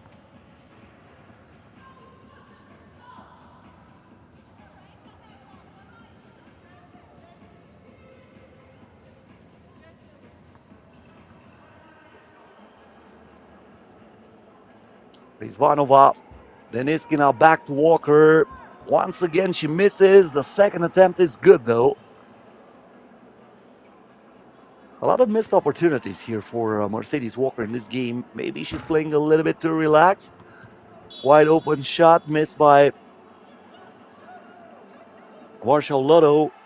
Alexandra Psholarska had the opportunity to put her team up by one. We have a timeout. Warsaw would try to wear down, especially Mercedes Walker. One player down, as I mentioned before, Tatiana Deniskina, Binata Rizvanova, and Mercedes Walker are the only players available as Dina Ulyanova got her ankle sprained up during the last game. So that ankle sprain will keep her out of the game. And as I said, that will wear down Azerbaijan, especially Mercedes Walker. She'll have to run a lot. She'll have to defend outside of the arc, and it might get a lot of open opportunities for Warsaw Lotto. Of course, you have to knock them down. If you're shooting wide open and you're not scoring, that not helps you at all. So we'll have to wait and see if Warsaw Lotto can capitalize this advantage they have right now.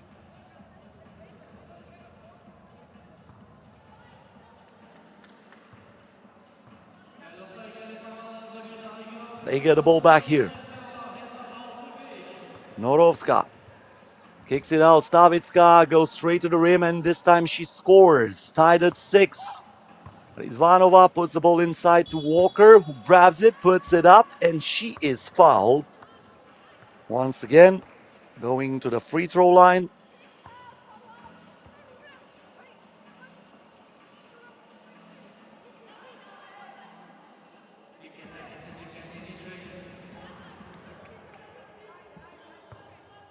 Mercedes Walker trying to break the tie here, which she does.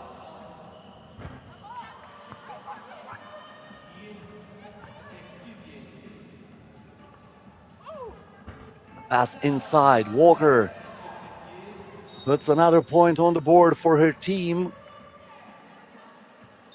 And that's a foul that stops the play with 6 minutes and 18 seconds left until the end of this one.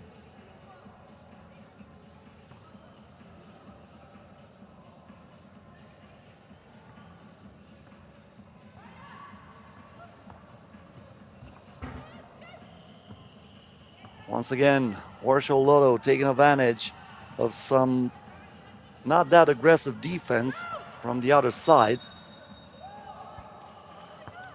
This is a foul right here.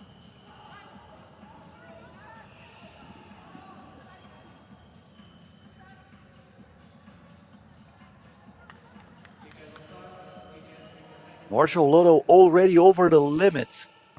Difficult situation here for the Polish team. 6 minutes and 4 seconds left in this game. So from now on, every time they foul, Azerbaijan will have 2 free throws. Deniskina scoring the first one here. Second one is good too. Stavitska misses the shot. Walker grabs the rebound, but there is Stavitska who steals it from her, and the bucket from Sholarska. Walker in the paint, this time too strong on the glass.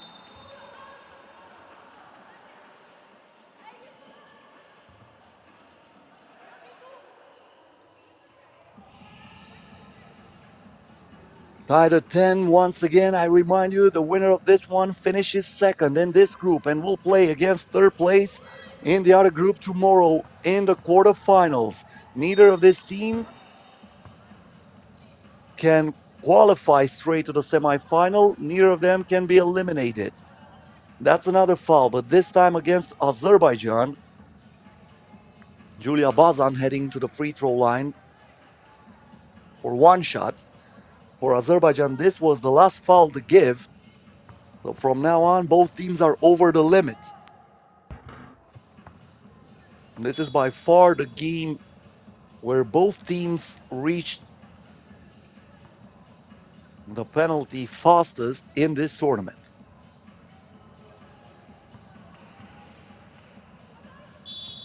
Rizvanova here to Walker. And that is a foul committed by Sholarska. Exactly what I was saying. Fouls like that will give the other team the opportunity of scoring easy points. Mercedes Walker, the free throw line, with a chance to add 2 more points for Azerbaijan, but the first one is missed.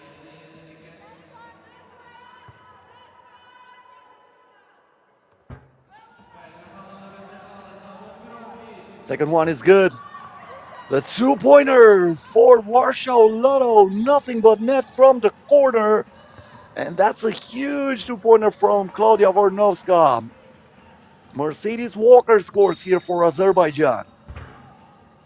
And now we have a foul against the Azerbaijani team that will send the Polish team to the free throw line. Alexandra Psholarska will attempt 2 shots here.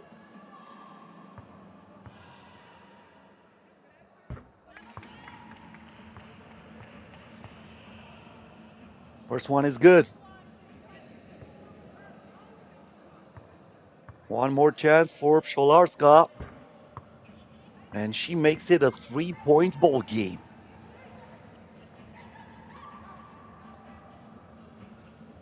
Deniskina puts the ball inside. Walker misses the shot, fighting for that rebound. And an easy breezy finish for the Polish team. Mercedes Walker trying to keep her team in this game. Julia Bazan here misses the shots. The putback once again is good. Nobody put a body on Sholarska, but it is pretty clear that Azerbaijan team is now very tired, especially on defense. Walker scores again, 17-14.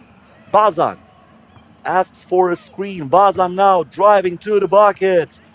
This time misses the shots. Deniskina, the lob pass for Walker, who adds another point for Azerbaijan. Mercedes Walker almost single-handedly carrying her team on her back. Bazan, Norovska, all the way to the rim. Warsaw Lotto understood that Azerbaijani team is very fatigued right now as Mercedes Walker adds another point to their total. This is a fatigued team. Both teams are in the penalty, so that's why Warsaw Lotto is trying as much as possible to penetrate, trying as much as possible to score easy points in the paint.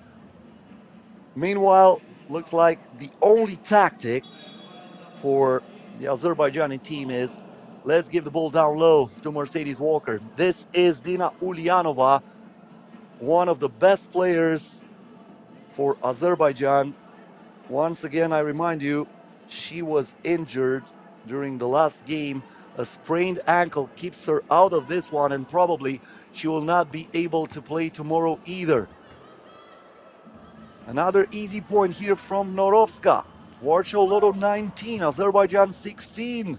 Mercedes Walker this time misses the shot from inside.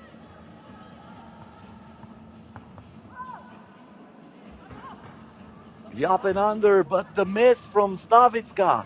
Fights for the rebound. Bazan keeps it alive for Warsaw Lotto, and she goes all the way to the rim. The bucket counts plus the foul. This is an and two. So after the timeout, she will head to the free throw line with the opportunity to end this game. She will need to score only 1 out of 2 for this to be over.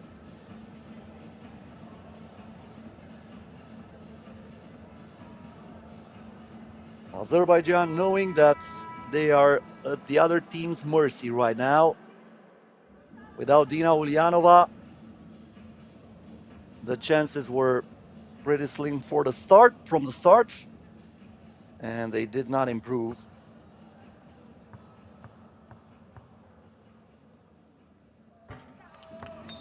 The first one goes in, and that will do it.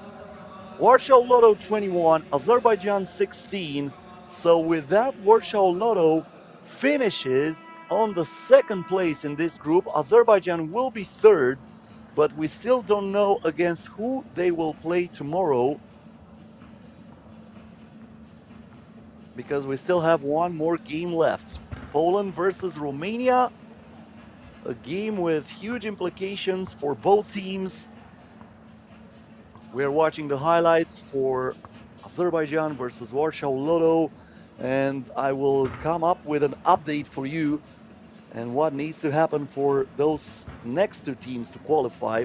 Well, for Romania, it's pretty easy. They just need to win against Poland, and they will get a spot in the quarterfinals. Meanwhile, Poland still has a slight chance of qualifying first and going straight to the semifinals, and they're gonna need to score at least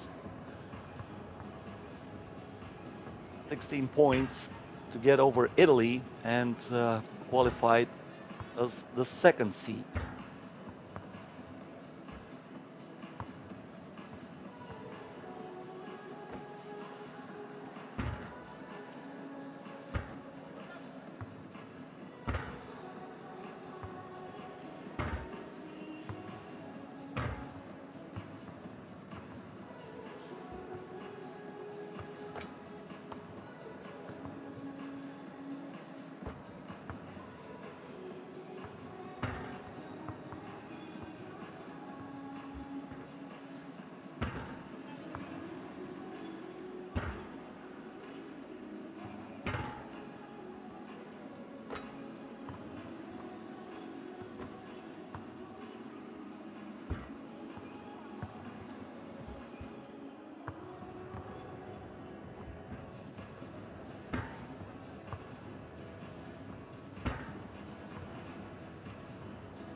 Here it is, the last game of day number 1 at the third stop of the FIBA 3x3 Women's Series here in Gabala, Azerbaijan. Poland versus Romania. A game where Romania needs to win to stay alive in the competition. A loss would mean elimination for the Romanian squad. Meanwhile, Poland, if they lose, they are eliminated because they will be tied with Romania, but Romania will have the win against Poland. Meanwhile, Poland, if they win, there are multiple scenarios for the Polish team, which started this competition as the second favorite after Azerbaijan.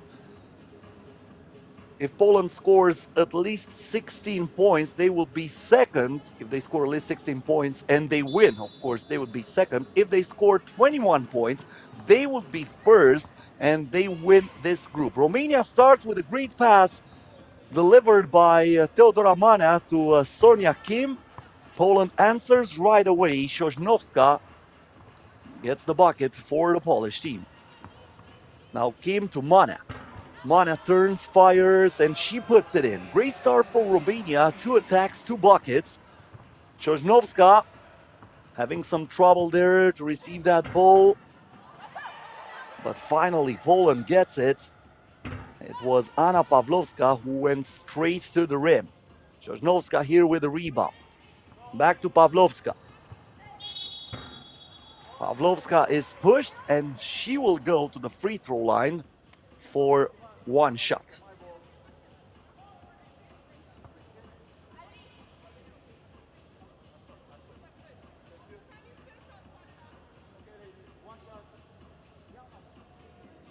So Sosnowska at the free throw line.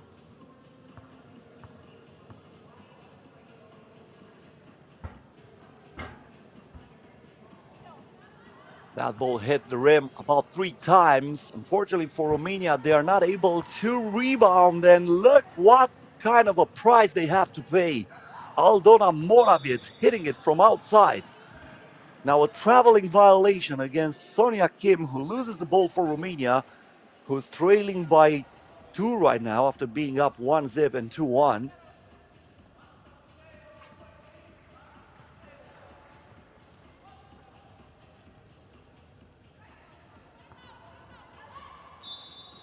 This is Morawiec.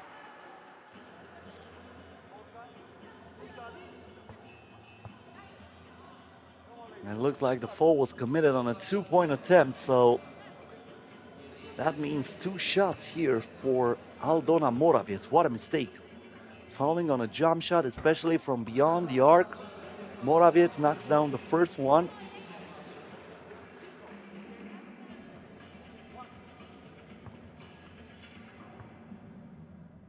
One more shot for her.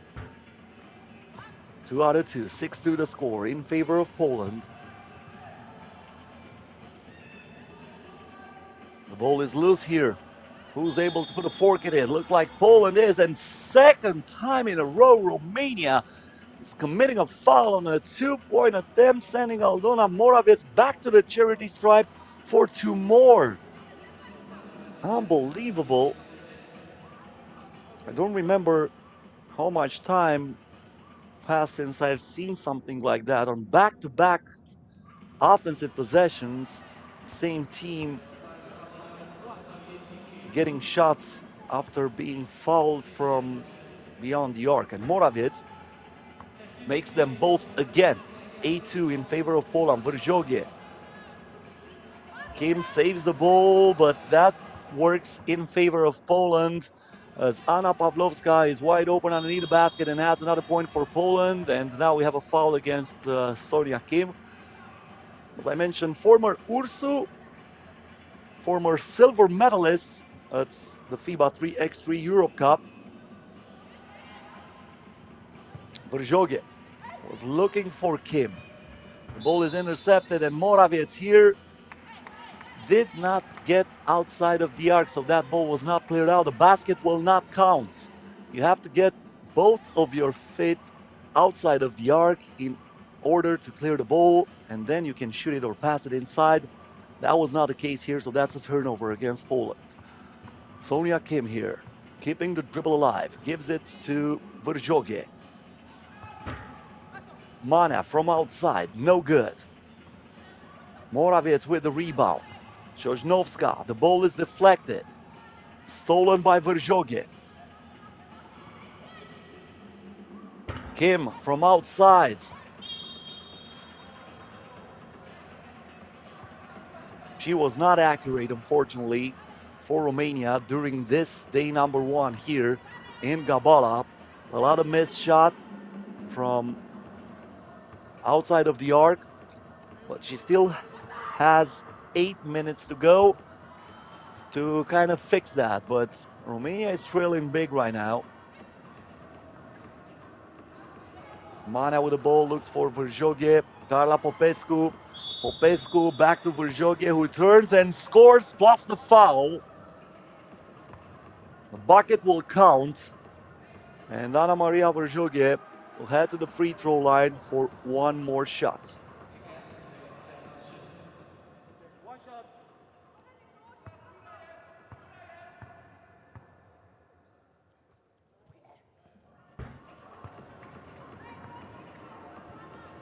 Two-point play here for Verjoge. Sosnovska.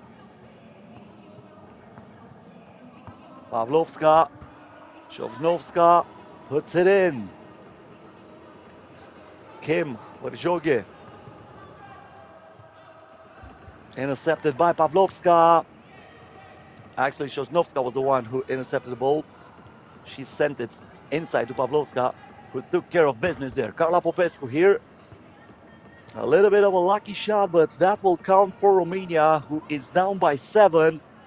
Now the lob pass inside and the miss from Sosnovska, but the putback once again. Aldona Morawiec. Verjoge. That was a push by Anna Pavlovska. That foul going to be against Poland. And we have reached the first TV timeout of this game, 13-5 in favor of Poland. 6 minutes and 52 seconds left until the end of the last game today.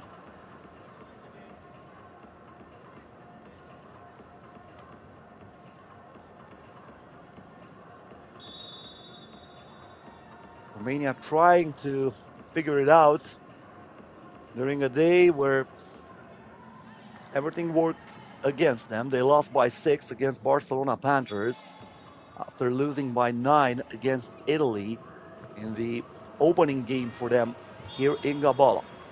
The pass intended for Teodora Mana from Ana Maria Verjoge goes out of bounds.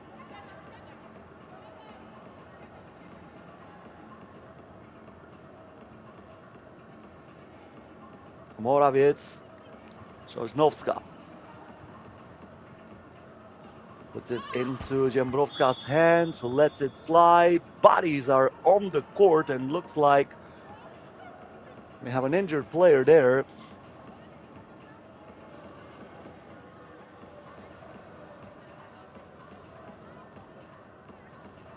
Might be a hit in the face. Let's see what happened here. It's Sosnovska, who got bumped by Verjoge, but I don't think she was hit in the face. But still not feeling very well. Checking out of the game, letting Aldona Morawiec to check back into this one. 13-5 in favor of Poland. Morawiec with a bounce pass inside, the spin and the finish by Aleksandra Zembrowska, who has given Poland a 9-point lead. Sonia Kim to Carla Popescu, turns, fires once again. The friendly bounce for her. But Popescu now has to defend Sosnovska, who is bigger, but she rushed that shot. Now Kim or Popescu. Mana. Kim with a shot clock down to 1. She has to put it up. Got the rim, so the game goes on. Popescu with the offensive rebound. Romania still on offense, but that's an illegal screen by Teodora Mana. And that will give Poland the ball back.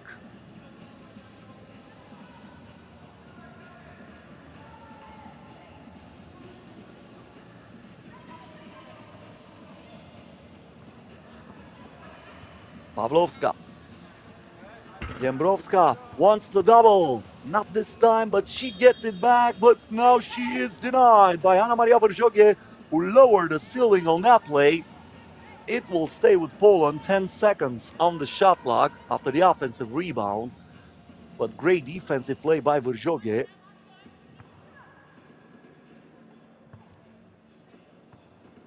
Another good play on the defense by Mana, who has the ball here. Looks for Kim, lets it fly. Won't go. Jojnovska.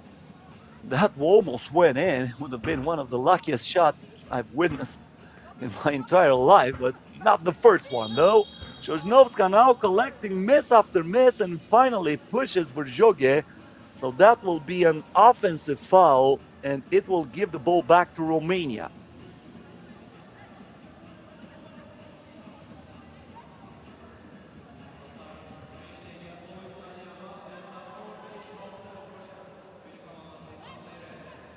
Kim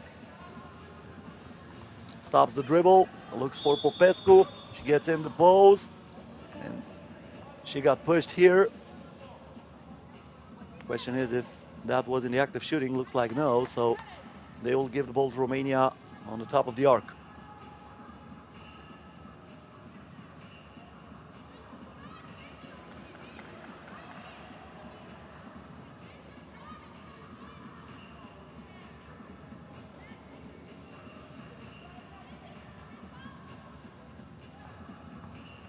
Popescu through the screen. Bad shot there. Verjoge not able to grab the rebound, and now Pawlowska has it for Poland. The behind the back dribble puts it up. Offensive rebound by Jembrowska, who will be at the free throw line with a chance to add 2 more points for Poland. Almost finished that, but the ball did not go in. Romania in a penalty though, so it means 2 free throws here for Poland. Keep in mind, Poland can still be first in this group if they score 21 points. And the way this game goes right now, they're really close of finishing on the place that would give them quarterfinal bye. They would be tied with Barcelona Panthers if they score 21 points. Both of those teams will have 56 points. Italy would be third in this group, but because Barcelona Panthers was defeated by Poland in the game in this group, then Poland will be over them. And now the putback here by Jembrowska. Carla Popescu to Kim. Sonia Kim. That was $1 million move, but unfortunately a 2 cents finish. Verjoge gets the rebound here for Romania. Once again, Sonia Kim to Verjoge. The handoff to Kim. Wants the double. In and out. Verjoge with the offensive rebound and the putback. Verjoge again with the rebound. Fast pass by Sonia Kim, who puts the dart into the Verjoge's hands, and she finishes again. 15-8. Nice Euro step there, but Anna Pawlowska cannot finish. I can say the same thing that I said about Kim moments ago. $1 million move, 2 cents finish. So we have reached the second TV timeout. 3 minutes and 48 seconds left until the end of this game.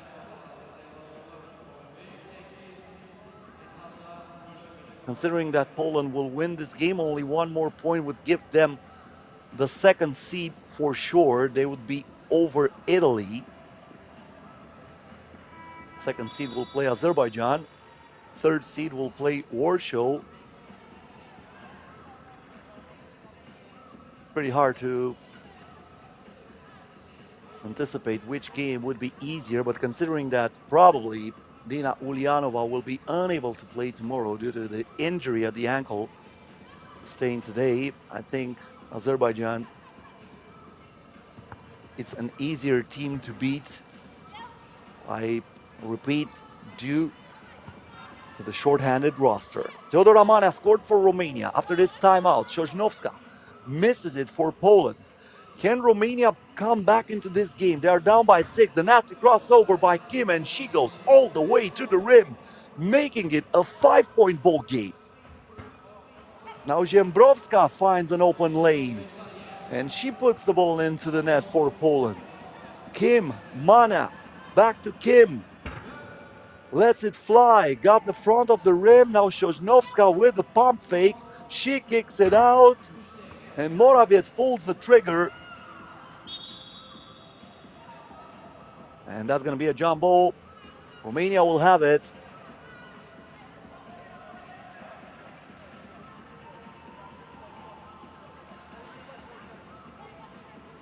It should be Romania's ball because Romania was a team playing on defense here, and 3x3 basketball rules are specific. Every jump ball gives possession to the defensive team. Now Sonia Kim, woo, where did you go, girl? That was a message she sent her opponent to find out something at the non-stop, and then she let the ball into the net using the glass. Romania down by 5. They can tie it to, they can cut it to 4, and they do. Courtesy of Ana Maria Verjoge, 16-12. One more opportunity here for Poland. That ball did not touch the rim, so they have to put it up here. The game goes on. Sosnowska tracks it down, but unable to keep it in bounds. Romania trying to come back from behind and making it really interesting here with 2 minutes and 20 seconds left. Poland feeling like this game is slipping through their fingers, so they're calling a timeout here.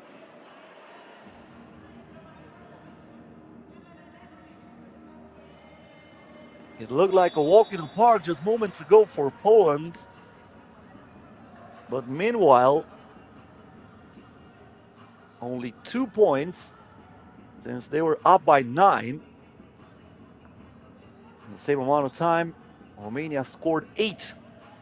Kim to Verjoge. After the timeout, Verjoge gives it up. Now Poland with the possession. This is Jembrowska who drives and finishes it. Verjoge wants it down low. Kicks it out to Kim from way outside. Mana fights for the rebound, but looks like she's the last one to touch it.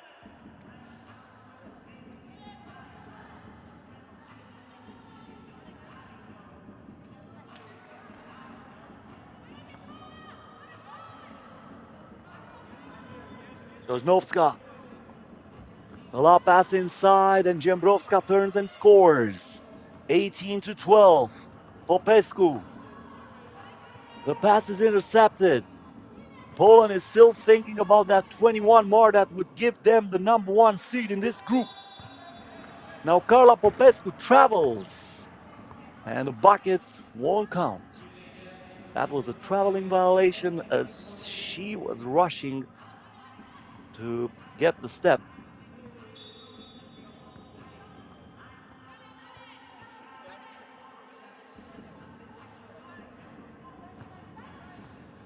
Same thing applies here to Poland. Another traveling violation, back-to-back for both teams. Popescu, Mana. The pass inside here to Verjoge, Carla Popescu for 2. It rims out.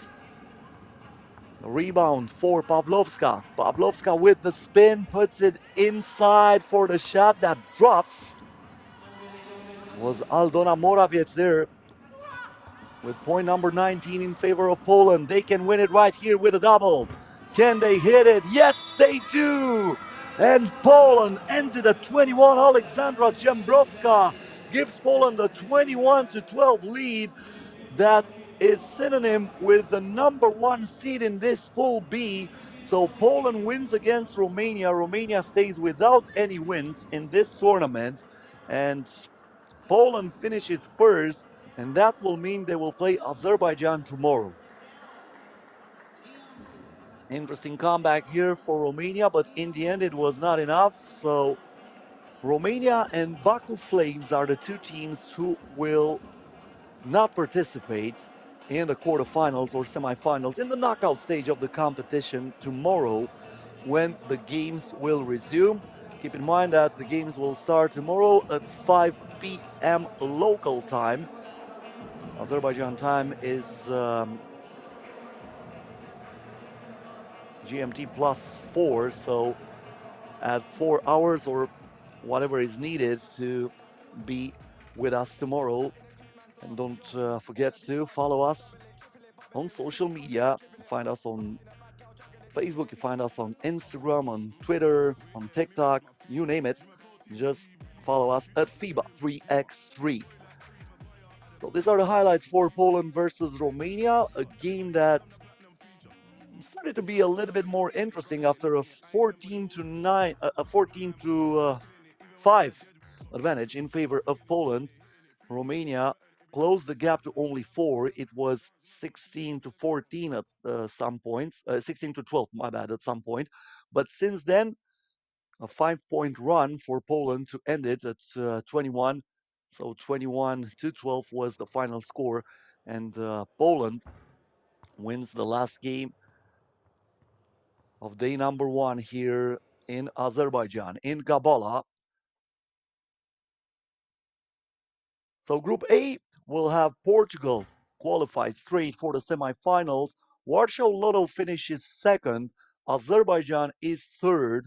And Baku Flames is eliminated. Only 13 points scored for Baku Flames, a reality check that will be remembered for some time.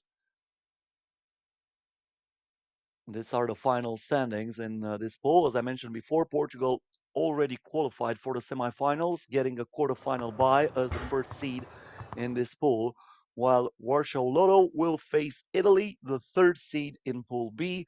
Meanwhile, Azerbaijan will play against Barcelona Panthers, the team that finished second in Pool B. Barcelona Panthers surpassed by Poland after this win against Romania. Poland and Barcelona Panthers finishing with the same amount of victory, with the same number of points, 56, but Poland won the game between them. So that victory gives Poland the tiebreaker and makes Poland the first seed in this group. 2 wins for Poland, Barcelona, and Italy, no wins for Romania. So Barcelona is second and Italy is third. These are the final standings for day number 1 in this 8 teams competition here in Gabala. Day number 1, which was delayed for about 3 hours, unfortunately, due to rain. The organizer decided in the end to move everything inside. We're hoping that tomorrow the weather will be better and we will be able to watch the quarterfinals, the semifinals, and the final outside where the court was installed for this competition. Otherwise, it will be started also here inside for day number 2. So Portugal and Poland both qualified for the semifinals. Warsaw Lotto will play against Italy. Barcelona Panthers will face Azerbaijan. This is the schedule for tomorrow.